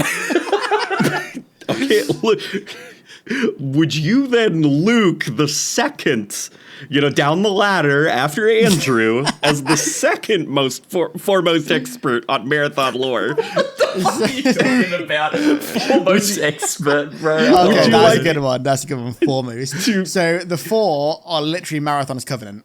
They are the alien. They're an alien group of slavers, or alien race of slavers, who came to the colony of Tau 74 because Durandal brought them there so he could hijack their ship, and they raided the Marathon. They destroyed the colony on Tau Ceti that we play in the new Marathon, and they are the main enemies in all 3 original Marathon games. See, that's exactly what I said, isn't it? There you go. Yeah. I just stole Andrew's words there. Sorry, dude. I didn't want to patronize you. Yeah. No, it's all good. It's all good, bro. Just citations necessary for that one. But yeah, that's okay. Are you the reason I brought up the 4 was because in the pretty cool short film for Marathon, that seemed like a game I would have liked to play. If it was like, there looked to be a cloak that was floating through a hallway, ghost-like. Well, okay. Yes. And in the reveal trailer for Marathon, there was probably the coolest alien in the 4 is called the Compiler, and it looks like a ghost, like a bedsheet ghost with like a glowing green core around its tummy, and it looks really cool. Yeah. Okay. Well, I'll just say that here then. The Compiler's in a game, and I've kind of half seen one in game. They are in the game though. Okay, they're in the game then. The Yes. compiler. The compilers are in the game, and okay, if you want to be really pedantic, like I'm talking overly pedantic, you could say the 4 are in the game because there are creatures called ticks in the game that are these little bugs that run up to you and they explode when they run into you, right? They blow up. And they are literally identical to the lookers from Marathon 1, which were the exact same thing. They were bugs that hide around corners and run into you and explode. Why they're called ticks now, I don't know, because the ticks were a thing in Marathon 2 and Infinity. I don't know why they're Maybe called because ticks. nobody knows what a looker is. I think that's more than likely why. No, actually, I know, and Andrew knows, right, Andrew? No, yeah, well, yeah. They're they you know, like those eye Exactly. emojis. That's what they are. The lookers. Yeah. Exactly. Yeah. But yeah, they're in the game. I don't know if they're actually meant to be the lookers, but they look the same and they function the exact specific same way. So I assume they're meant to be, but there's no fighters. There's no hunters. There's no Drinial. There's no wasps. There's none of that, which is very, very, very unfortunate. And it's a criticism. It's one of the main criticisms that I've had with the game that I've voiced for like a year and a half now to them. That, like I've said numerous times, like this game isn't looking like OG Marathon. You could have at least put the 4 in to make it feel like OG Marathon. Because if the game looked how it looks now, but you were fighting the 4, who are like unmistakably the 4, like they look like the fighters, they look like the Drinial, then you'd be like, okay, it's Marathon, right? This is Marathon. But they're not there. Instead, there's a bunch of robots. Yeah. The and not just like the runners who all kind of look like cyberpunk characters. Like the little guys that just look like the Cabal from Destiny. Yes, I'm pretty sure reuse some animations from the Cabal as well, which, by the way, I actually am totally for. We already discussed this, I think, but I'm like totally for that. But some people are not totally for that, it would seem. Like the people that complain that every game is using the Unreal Engine and that games are too expensive to make and they cost way too much, and then they go around and say, why are they still using the Destiny engine? And why are they reusing animations from a previous game that still look good? Yeah, exactly. I really do not care about reuse animations one bit. If they look like they fit in the game that I'm playing, then I do not care. That's just a nice way for the devs to cut corners without deteriorating the quality of the game. Andrew. Now, sorry, I just want to say that I've got the Marathon wiki up on my second monitor now, so you guys can't fucking catch me lacking anymore, all right? I'm prepared now, okay? I'm ready to go. You're proofreading, because the Marathon wiki makes some mistakes that you notice. Yeah, absolutely. I'm just making sure that I'm doing my due diligence and making sure that all the people Nobody's contributing to it. misinformed. Yeah, absolutely. Christ. Oh man. What is so in the Marathon reveal there was like a voice, a very smooth voice. Oh yeah. That was saying some pretty weird psychedelic stuff. Yeah. There was Searching reference the voice in the Marathon wiki now. Just give me a second. Searching in the wiki, quote, who was that voice in the trailer? Yes. and there was also references to, like in the text that you see pop up on the screen saying like escape will make me a god. Mm-hmm. What was that voice? So this is not me saying this, having been told this. This is my theory. Totally uninformed by Bungie. But I would put money on that being Durandal. Like 100 billion% that is Durandal. Even in the credits of the cinematic, Ben Starr, who was that voice, his character, it said Ben Starr, narrator, and then 8 symbols that were like redacted symbols, and obviously Durandal, Durandal, 8 symbols. So 8 whatevers. It's 1 a.m, 8 whatevers. Yeah, so that's Durandal. I'm 99% sure. And I'm not gonna lie, in my head, when I played OG Marathon, I always imagined Durandal sounding like that. Funny enough, I always imagined Durandal sounding exactly the same as what I imagine Mendicant Bias would sound like. And funnily enough, I think Ben Starr would play Mendicant Bias really, really well in Halo. So my own headcanon is coming to reality, it seems. Who is Durandal? Or I guess that, well, okay, it's like, well, the lore is blah, blah. Durandal, a lot of like Marathon fans that definitely started to pop up after people have started to investigate the older Marathon games, do retrospectives of them that are blowing up. But for people who maybe don't know Marathon but have heard the name Durandal, what is Durandal to Marathon, and why does he matter? Like, why do people gas up Durandal so much? I guess is the question. So Durandal is like unequivocally the main character of the Marathon series. Marathon is structured in a very similar fashion to how Bungie structured at least Halo 1, where the character that you play as is a cool, badass, but Marathon entirely voiceless character that is meant to exist for the player to impart their own character and their own personality onto. Meanwhile, they're being guided by several AIs. In the case of Halo, obviously that's Cortana. But in Marathon, there are 3 AIs that guide you, but the primary one, the main one that is at the center of the entire trilogy story is Durandal. Long story short, he was in charge of the automated doors on the Marathon, which is just such a silly mechanism. Like, yeah, the main character, his job was looking after the doors. Like, it's so Jason Jones. But the idea is he goes rampant, and he's going through the stages of rampancy in the first game, and he brings the 4 to the ship and the colony of Tau 34, so he can steal their ship that has an FTL drive and use it to escape the inevitable collapse of the universe, which is where the phrase "escape will make me God" comes from, because the idea is that if he can escape the destruction of the universe, then he's essentially escaped reality and thus has transcended to become God, which is some pretty cool lore. But he's essentially the main character, and the door opener? The door opener, the guy who opens and closes the doors.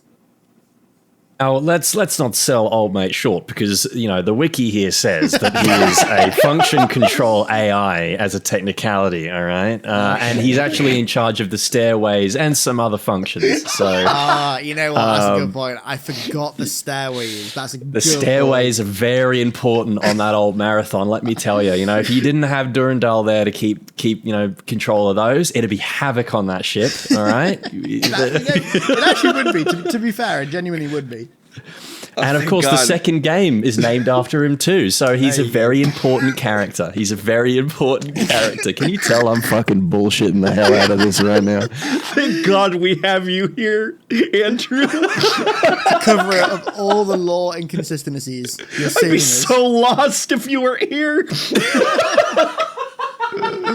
Oh my God. What is okay? You said rampancy earlier, and like Halo fans know rampancy sort of. Like, what? I guess for people who don't know what that is, what is rampancy? So rampancy, as it is now in Halo, is a kind of massive misunderstanding of what Bungie meant it to be. To be quite honest with you, I think what is rampancy?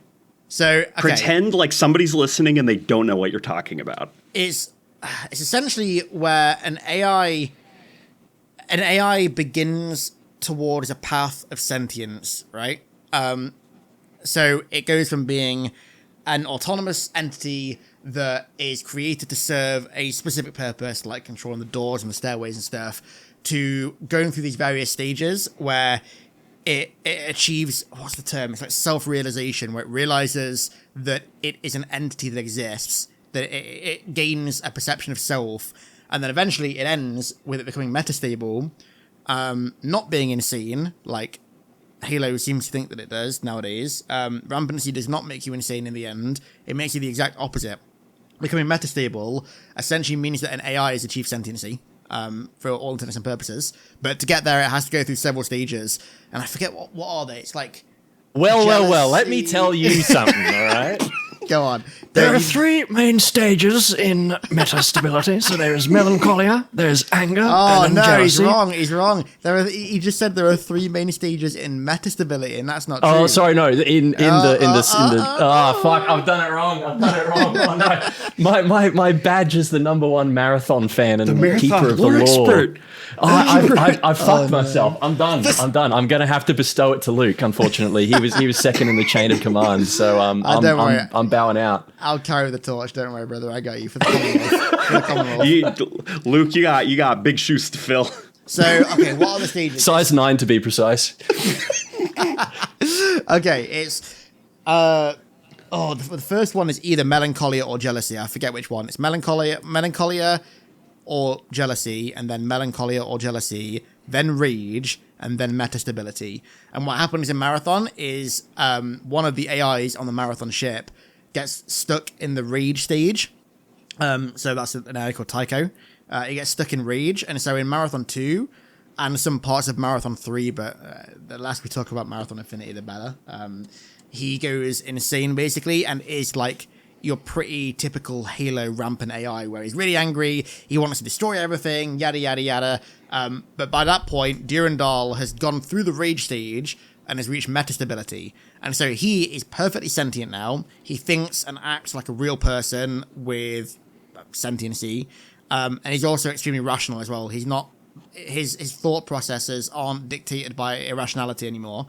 They're very rational, they're very logical, and like hyper intelligent. And it's basically the second game is about.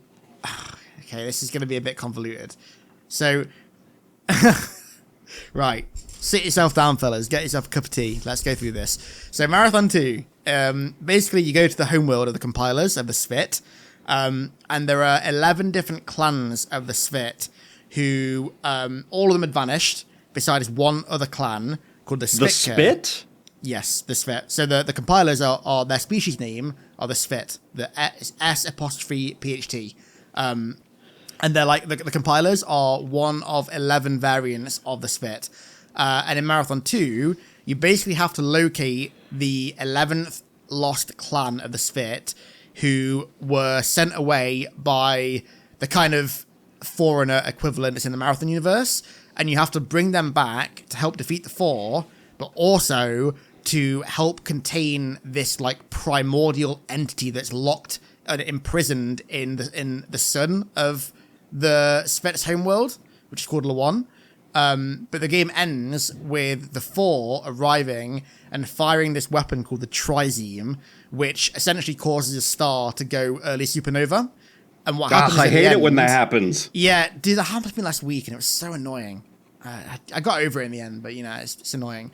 And so what happens in the end is they fire the Trizeme, and the sun goes supernova, but it frees this like primordial entity that is like this entity of like pure chaos and dread, and it just is unleashed rampant on the universe.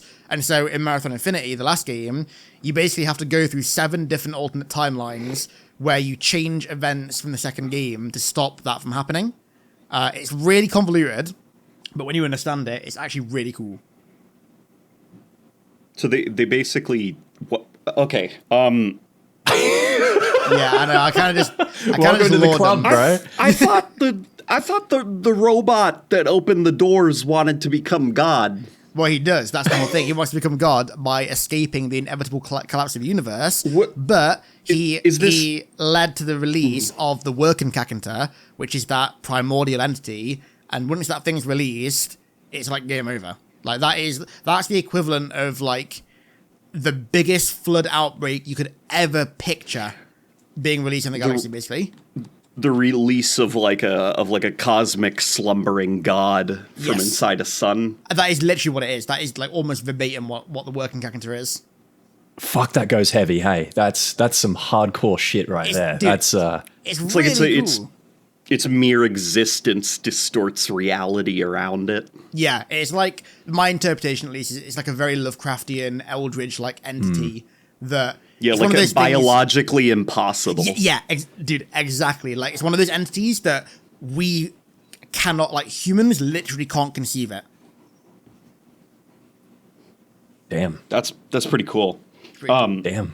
Or So how does this factor into like a couple Apex Legend guys running around and collecting loot? So, in the end of Marathon Infinity, in the of course the 7th timeline you go to, you successfully stop the 4 from using the Trizeme, and the working character never gets released. Instead, the sun gets like launched. I think, if I remember rightly, the sun gets like launched away, so the working character is like destroyed and it's defeated.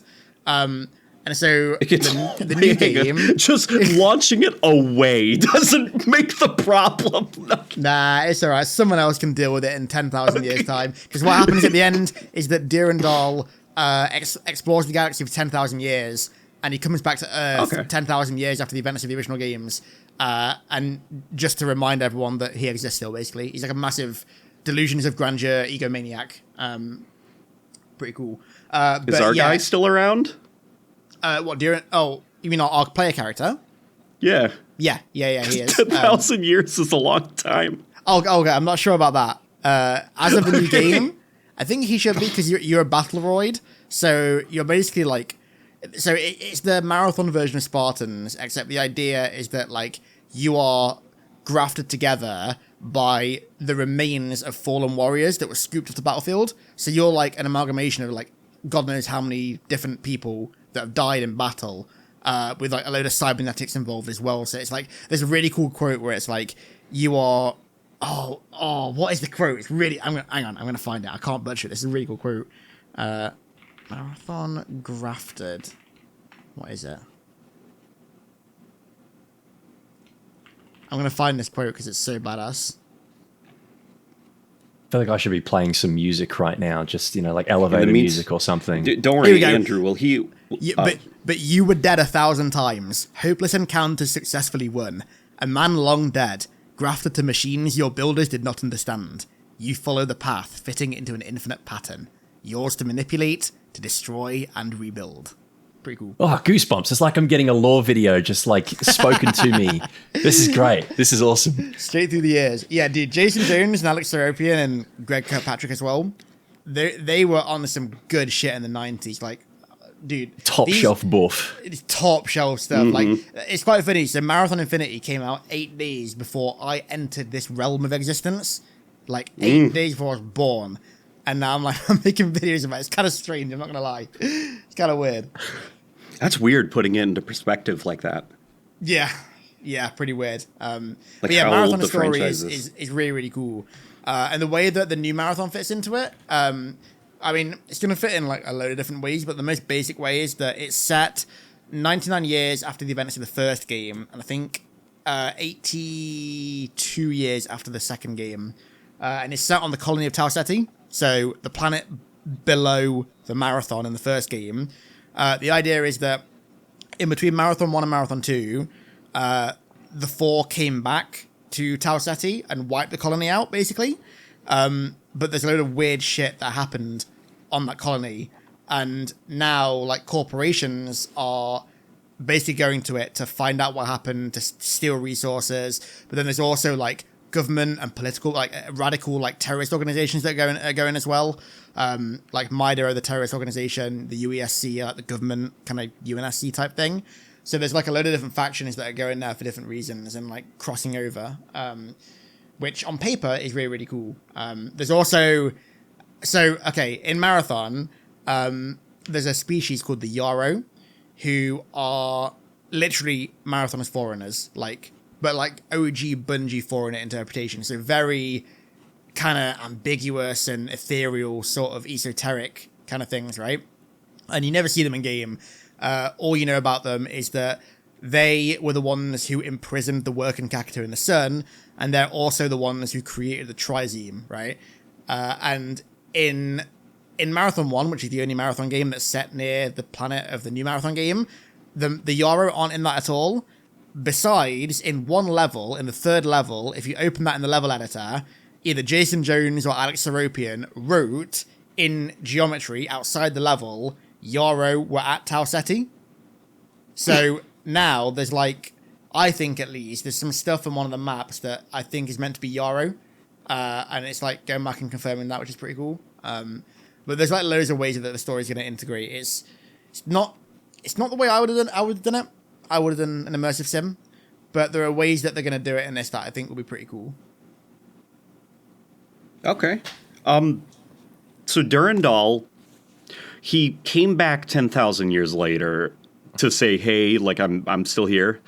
But this game takes place 99 years then after. So is he going to factor into the game, or is he still like out wandering for 10,000 years? I think so. I don't know how, but I think he will do. I think he will do. They've got a massive time gap there where he's doing like nothing of value, where they can be like, oh, and he came back to Tau Ceti to whatever. Like him coming back to Tau Ceti, which was the site of his first victory, like on the marathon. He's got a massive ego, and he's got like delusions of grandeur massively. So him like returning to the site of his first victory, partially to gloat, but for other reasons as well, is pretty on brand for Durandal. It's like the when you go to like I guess like a college or like a library or something, and there's the button you can press to open the automatic door for you. It's like, what if that button thought that it was God? Yeah, dude, literally, that is literally what it was. Or like, what if you got on an escalator and all of a sudden that escalator thought it was God? Like that escalator just confessed to you that the death of the universe was coming and it needed to escape. And in doing so, it will become God. It will transcend to become God. Yeah, Marathon Story is very, very cool. Very, very cool. To say it was mid-90s as well, like, the actual style of storytelling in a video game was, like, ridiculously ahead of its time. That's fun stuff. Okay, I've got a good grasp in my mind now of what Marathon is. How about you, though? Disgraced former keeper of the lore. Well, you know, I've been enlightened on this holy Easter Sunday morning. It's been very much a religious experience hearing about all this Marathon lore. And I must say that I'm currently looking through Steam, like my Steam library right now, because I have Marathon 1, 2, and Infinity saved. You've gone through metastability? I have. Metastability. Yeah, I went through the rage stage, which lasted for about 20 minutes because I was getting clowned on so hard. But now I've hit metastability, and And now you must escape the heat death of the universe. Yeah, now entropy, fuck that shit. I'm out, bro. I'm leaving. Yeah, I'm very much looking forward to going back and playing these old games now, because the great thing is that I've got all of next week off of work, so that'll just be the game I play is Marathon 1, 2, and Infinity now to catch up on all the stuff I've evidently been missing. I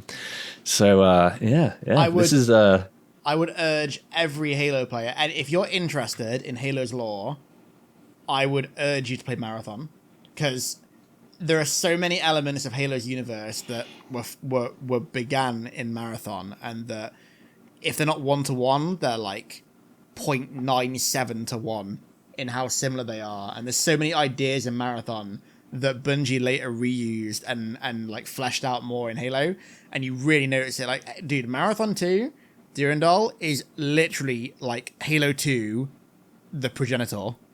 It's wild. There are so many design philosophies in that game that, like in Marathon 2, that you can feel Bungie went back to for Halo 2 and like redid it. There's even a song that was Pursuit of Truth, the track that plays when you run High Charity. Oh yeah. I've seen a mashup that someone's done of that. Yeah. So if I remember rightly, that is the one that was inspired by one of the Marathon tracks from Marathon 1. But then there's also so many like story ideas, like conflicting side, because Marathon 1 I'll be honest, it's way deeper than Halo 1, way deeper than Halo 1, but it's not as deep as Marathon 2 is, or Halo 2. And I think the way that the story is structured feels very similar to Halo 2, in that like you kind of see two sides of it, because without spoiling too much, you go through a phase where you side with another sub-faction for a little bit, and it starts like grey areaing everything, if you know what I mean. Yeah. And I mean, just the whole premise of the Yarrow imprisoning the working Kakinta in a sun is kind of similar to like the Forerunners imprisoning what's left of the Flood in a Halo ring. So there is, it does. It's funny that it comes full circle. Well. Almost like the logo for the series and, the thing that it's talking about. It's all, smart guys, those folks in Bungie. Really smart guys. Yep, they really are. They are. But yeah, dude, Jason Jones, Alex Serapian, Greg Kirkpatrick, and everyone else that was involved in those games, the fact that they made games that told stories that deep in the mid to early 90s is just insane. It's crazy. I mean, yeah, the way that you find the story out is, for the most part, by just reading terminals, but even still, it's so cool. There are some little environmental storytelling bits, though. Like, there's one level in Marathon 2, there's a compiler that is in front of a terminal, and the compiler's not hostile. And so you go up to it, and like if you walk up to it and stand next to it, it won't attack you unless you attack it. And then if you read the terminal, it's all gobbledygook. None of it makes sense. And then it's like later in that level, or a few little levels later, I think it's is it Tycho or Durandal? One of the two of them reveals that sphere, that compiler, actually had a name. And it was trying to interface with a terminal. I think it was to like learn a bunch of stuff about the Marathon. It's just like a little bit of like, it's nothing crazy. It doesn't revolutionize the game or anything, but it's like one of those little details that just makes you love the story even more. Well, that's this, like, for context, this is like at the time where, like you said, there literally wasn't the technology for like voice acting. No. Like full voice acting. It was basically like it almost, Marathon, if you've ever seen the gameplay of classic Marathon, it looks like a Doom mod.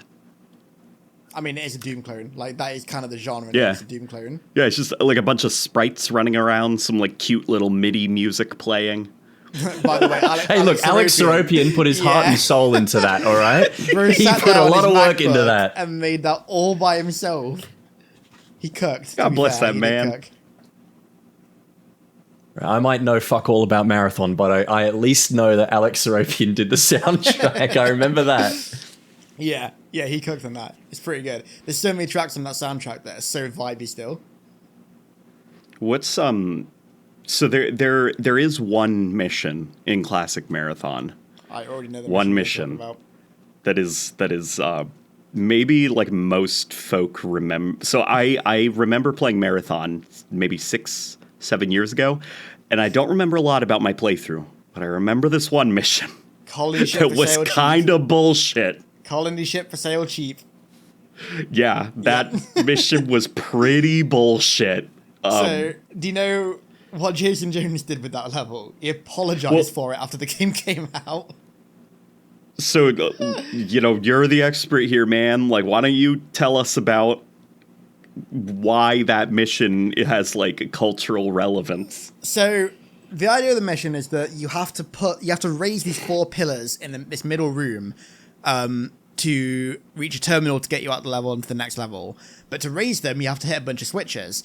And the switches, it does that classic thing where you flick a switch and it raises pillar 1, but it lowers pillar 2. So there's a really specific way in which you have to hit all the pillars. But they're really far away from each other. And a few of them, if I remember rightly, you can't even see the pillars when you hit the switches. So the process of figuring out which switch like affects which pillars and in what way is just a nightmare. Dude, the first time I played Marathon 1, I got so lucky, and that I didn't really realize that level was meant to be a pain in the ass, because I got so lucky and just did it first time and thought like, oh, that's fine. And then I was doing some research for my video, and I found some forum posts of people bitching about it, and I was like, what? And then I read that actually the switches, you have to hit them in a really specific order or it completely butchers it. And I was like, oh, okay. Okay, yeah, I've done those 2 scrolls in RuneScape that are like that. I know how painful that puzzle is. I just out of sorry, I was just gonna say, just out of curiosity, do you happen to remember what the order of that was, in case one of us decides to do a playthrough of Marathon at some point later today? I think my brain repressed it, unfortunately. It's fair enough. It's online. I also had to like cave and look up a YouTube tutorial. Honestly, I would recommend just cheating on that level and looking at a tutorial or looking at a guide. I wouldn't waste your time on it because it will kind of roadblock you a little bit. It's pretty early. I think it's the seventh. Ironically, I think it's like the 7th level. Might be the 6th. Oh, of course it is. It's really early on in the first game, so I wouldn't head case too much about looking at a guide for it or something like that. I would just get it done because like the level that aside, the level is not like revolutionary. Like it's just pretty normal. Besides that, It's just a stupid really stupid stupid puzzle that Jason Jones literally formally apologized for after the game came out. Like you're awesome that you had like the you just got lucky and did the correct. So I didn't. And I was recording my first ever playthrough of Marathon, and I had to stop the recording at the 45-minute mark because I just could not figure out what the fuck to do. Oh, no. Like, I was so mad. Like, I got, like, a migraine, like, the music just looping over and over and over. Like, it's where Marathon 1 unfortunately lost me. Yeah. And I didn't end up making a video on Marathon because that level was so bullshit. That's understandable, to be fair. I don't blame you. That game took a pint of blood and a pint of sweat out of you. That's awful. Yeah. I got things to look forward to, boys. I got things to look forward to. You'll enjoy Colony it. for sale, dirt cheap. Colony for sale. That's the name cheap. of the mission? Colony ship Yeah, for sale that- cheap. Yeah, that mission is so... Oh, my God. And it comes out of nowhere, too, because the game has no puzzles like that to speak of. It's just I think straightforward my internet Doom. Until that mission. Oh, there we go. My internet dropped. There we All go. right. I'm back. You recording? Yeah, still recording. Just my internet dropped. Oh, you see, I thought this was just an Australian internet thing, but I'm glad that it's the entire Commonwealth. That's great to Don't hear. even get me started on my internet. Oh my god, I've had a nightmare with it. Jesus. Oh, The less yeah. I talk about yeah. that, the better. All But right. yeah, Maybe your play internet's... Maybe your internet's trying to tell you something about... How long have we been going for? Hour and 49. Yeah, that's what We I've still got on got my 10 recording minutes. as well. Yeah. We've still got 10 minutes. We can do the entire story of Marathon Infinity in 10 minutes, right? So, timeline 1. Yeah, speedrun. Timeline 2. Timeline 3. Timeline 4. It's so funny though, because like the story of Marathon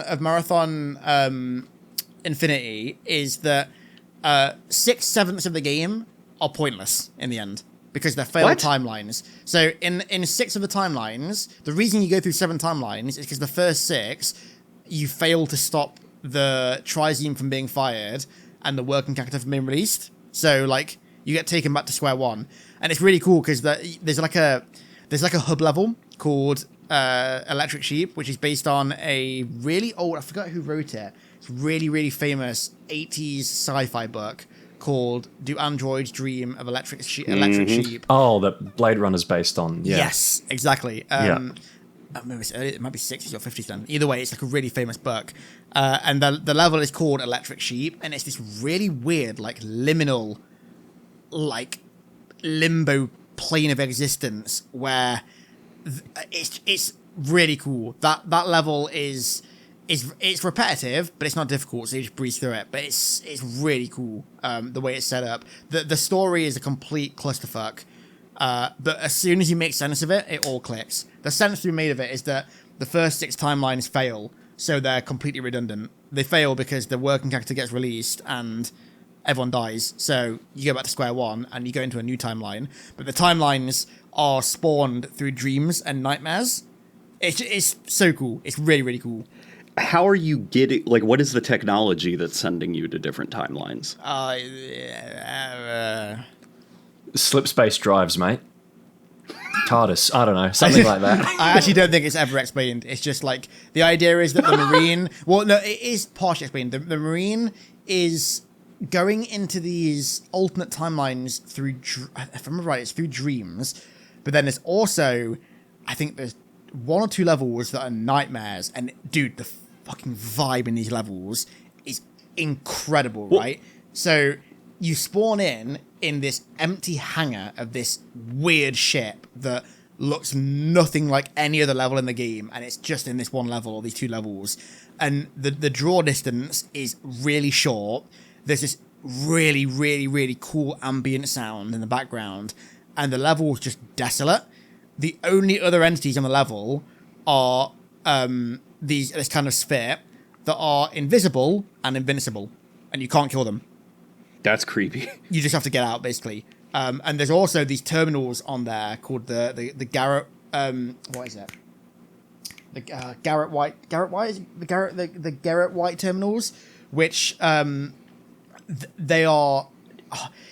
Infinity is just it's insane. You've got to play it. Like, none of this will make sense. These terminals that talk about this thing in New York in a subway that's happening. This really weird, like, ethereal, like, day that this guy is having going home from work, seeing these, like, men in black following him, and then reality kind of warps a little bit. It's next level. Like, they must have been on some hardcore shit writing Infinity.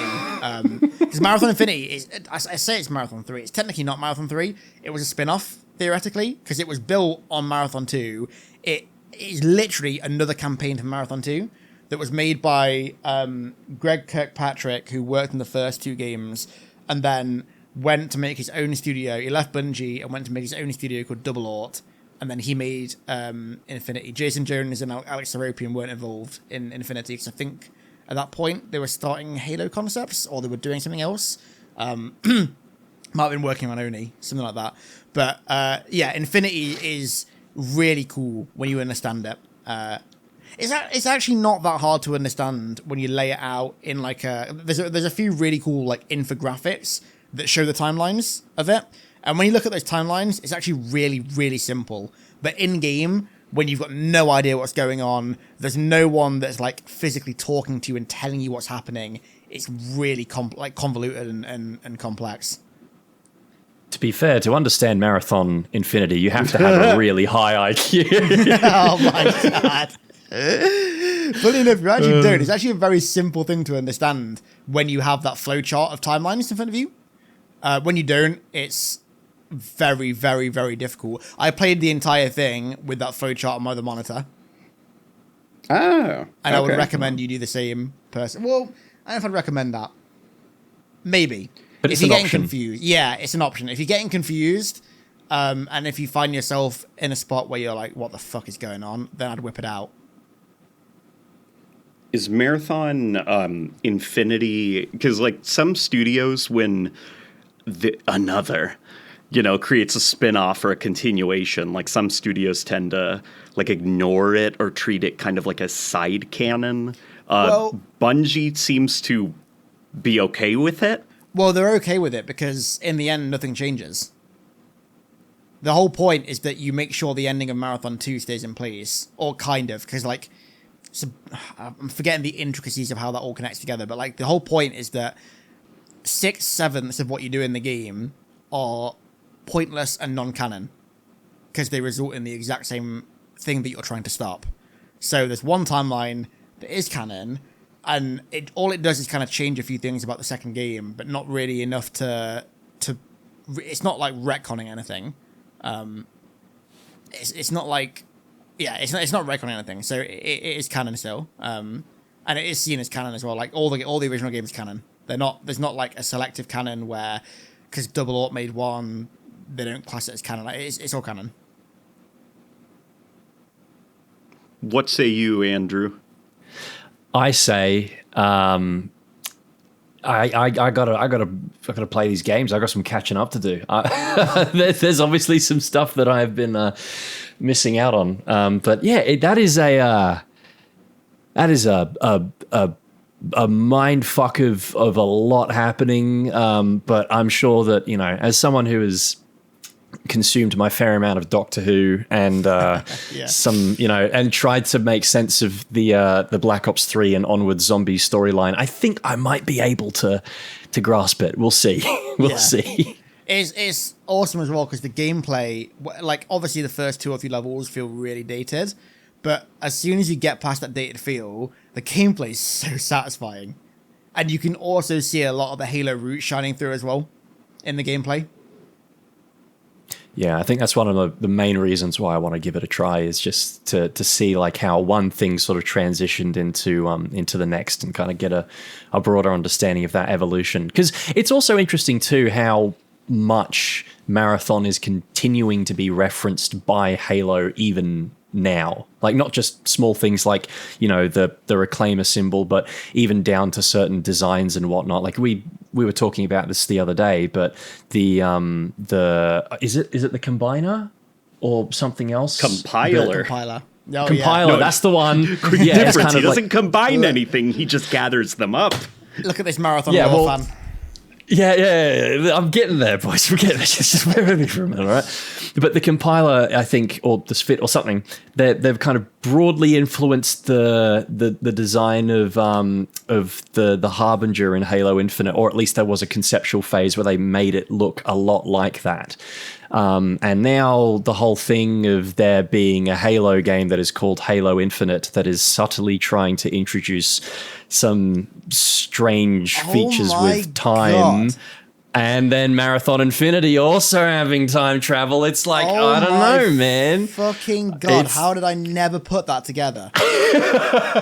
Hey, listen, this is just what you come up with when you're the #1 Marathon lore expert. All right? Okay, fair play. It's one of the many things you pontificate. That Harbinger concept art, though, I will forever be angry they didn't go with that, because that compiler concept art for her was awesome, and that would have, yeah. God damn, I never realized that. You just broken my. I'm not sure if this is sarcasm anymore. No. Bro, I'm hand on heart. That was never sarcasm. I was being dead ass there.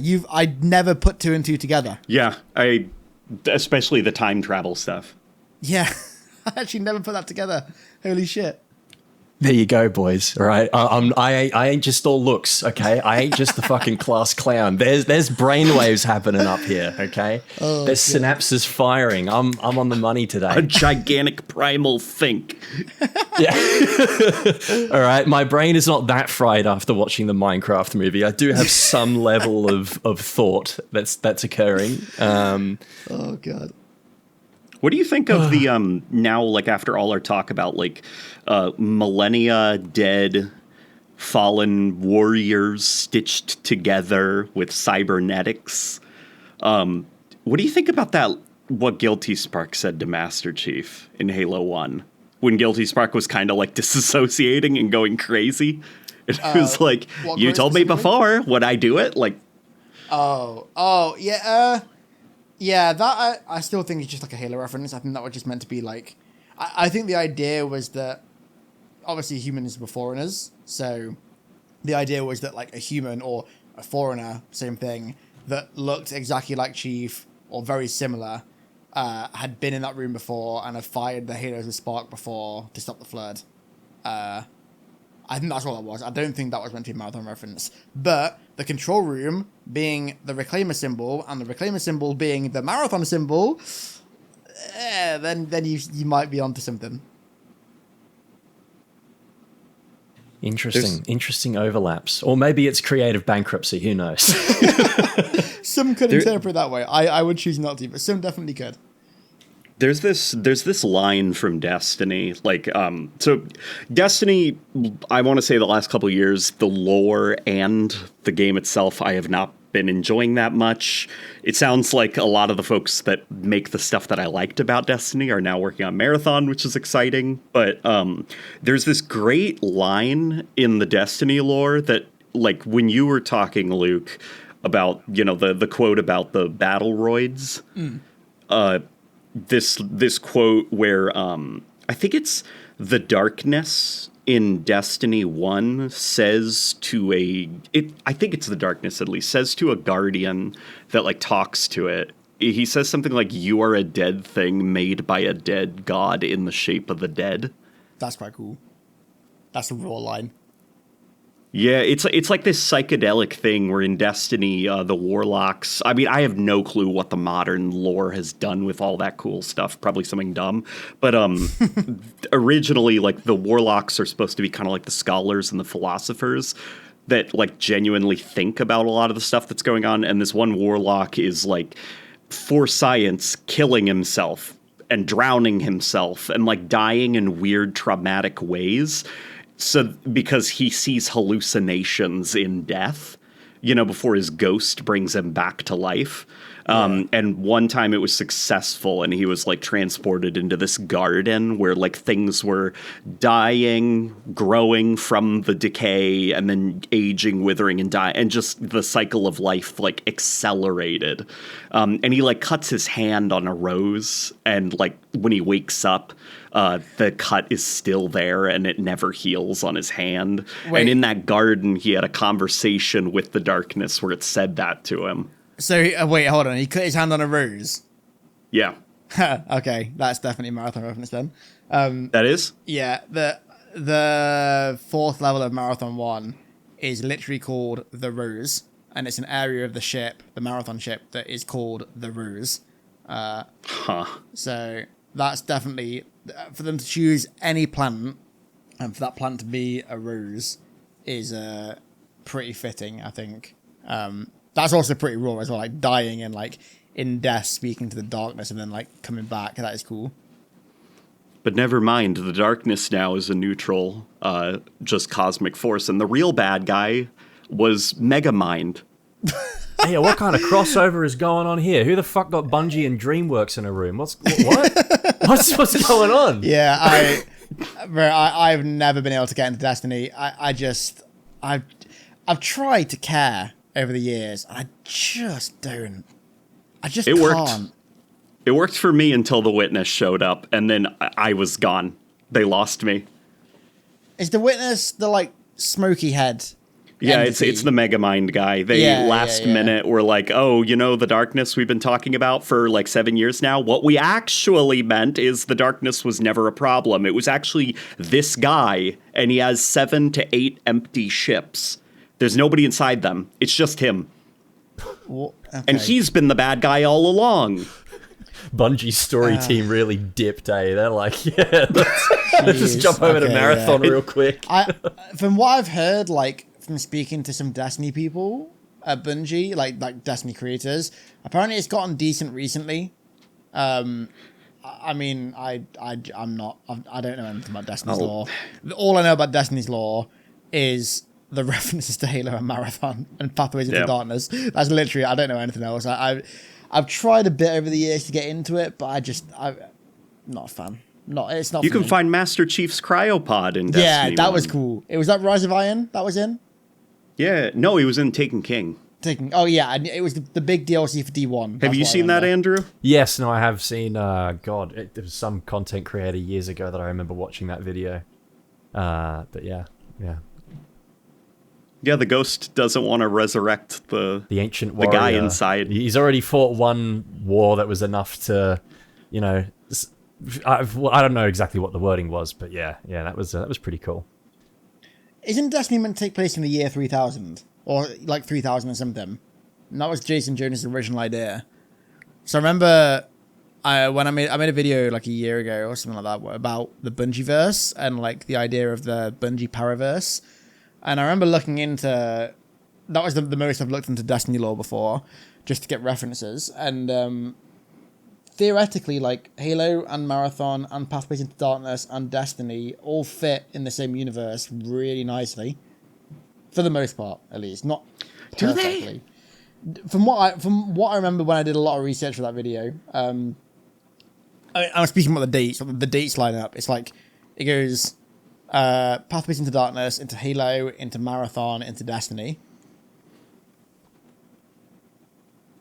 I always thought that was more up to like community interpretation, though, because if you really wanted to get into specifics, there's a lot of discrepancies. Oh yeah, well yeah. I mean, they didn't design the universes specifically to integrate. Yeah.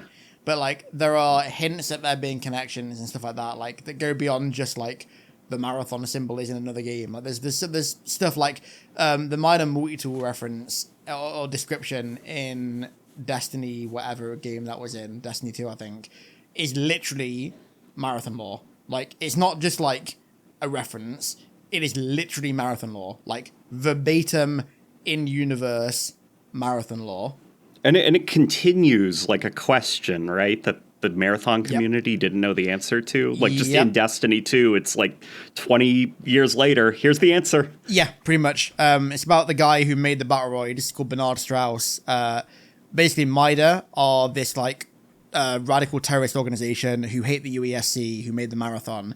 And it turns out that there were always like hints in OG Marathon that Bernard Strauss, the guy who made the battle royals that you play as, like the Spartans basically, was a MIDA plant on the ship. And that basically confirms it. And also confirms that the Battleroids, by extension, were also MIDA plants too. Can I But just like say it's written perfectly in universe as well. Go on. I was just going to say Battleroid sounds like a great name for a pre-workout. But otherwise, that's... Battleroid. Battleroid. 400 grams of caffeine. Or like something maybe that a bunch of characters in silly costumes maybe they combine forces, and form into a Battleroid. We're the Battleroids. And then they fight like a monster. Yeah. a combining transformer or something. Yeah. Yeah, I see that. Marathon Lord's dope though. And everyone should get into it.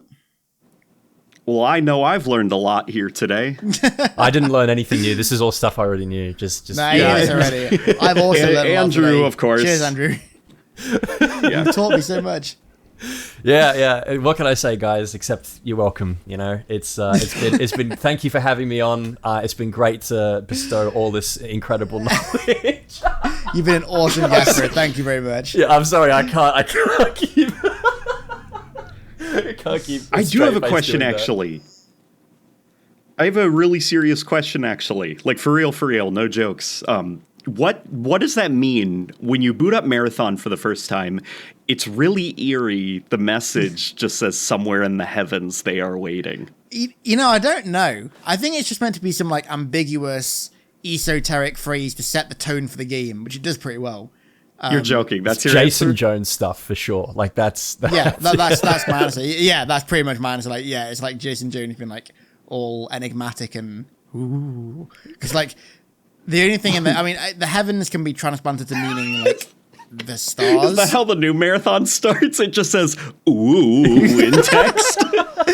No, thankfully not. You know what? Actually, the intro video to Marathon is actually pretty cool. The new one. In fact, they released it like an hour ago, or something like that. A few hours ago. We were yapping before we started yapping. Okay. But yeah, no, I think the idea is that like the heavens are meant to be generalized to meaning like the stars, basically, and like somewhere in the heavens they are waiting means like aliens and like hostile alien life forms. Because up until the 4, humanity in the Marathon universe hadn't encountered. Well, actually, no, that's not true. So Bungie's predecessor to Marathon, Pathways into Darkness, that they released in like 1993, is technically a precursor / like prequel to Marathon. So it introduces the Yarrow, and it's set in like the 1990s, but it's in the Marathon universe, and it has a lot of the same lore entities as that. I forgot where I was going with this. Yeah, there you go. There's some more lore. Andrew knew it already, but yeah. I was on top of it. Okay, thank you. Yeah. I appreciate you guys breaking it down for me. It's been a great bit. I'm going to have to update my Twitter profile now to say #1 Marathon lore expert, despite the fact I don't think I've posted anything Marathon related on any social media my entire life. Oh my god.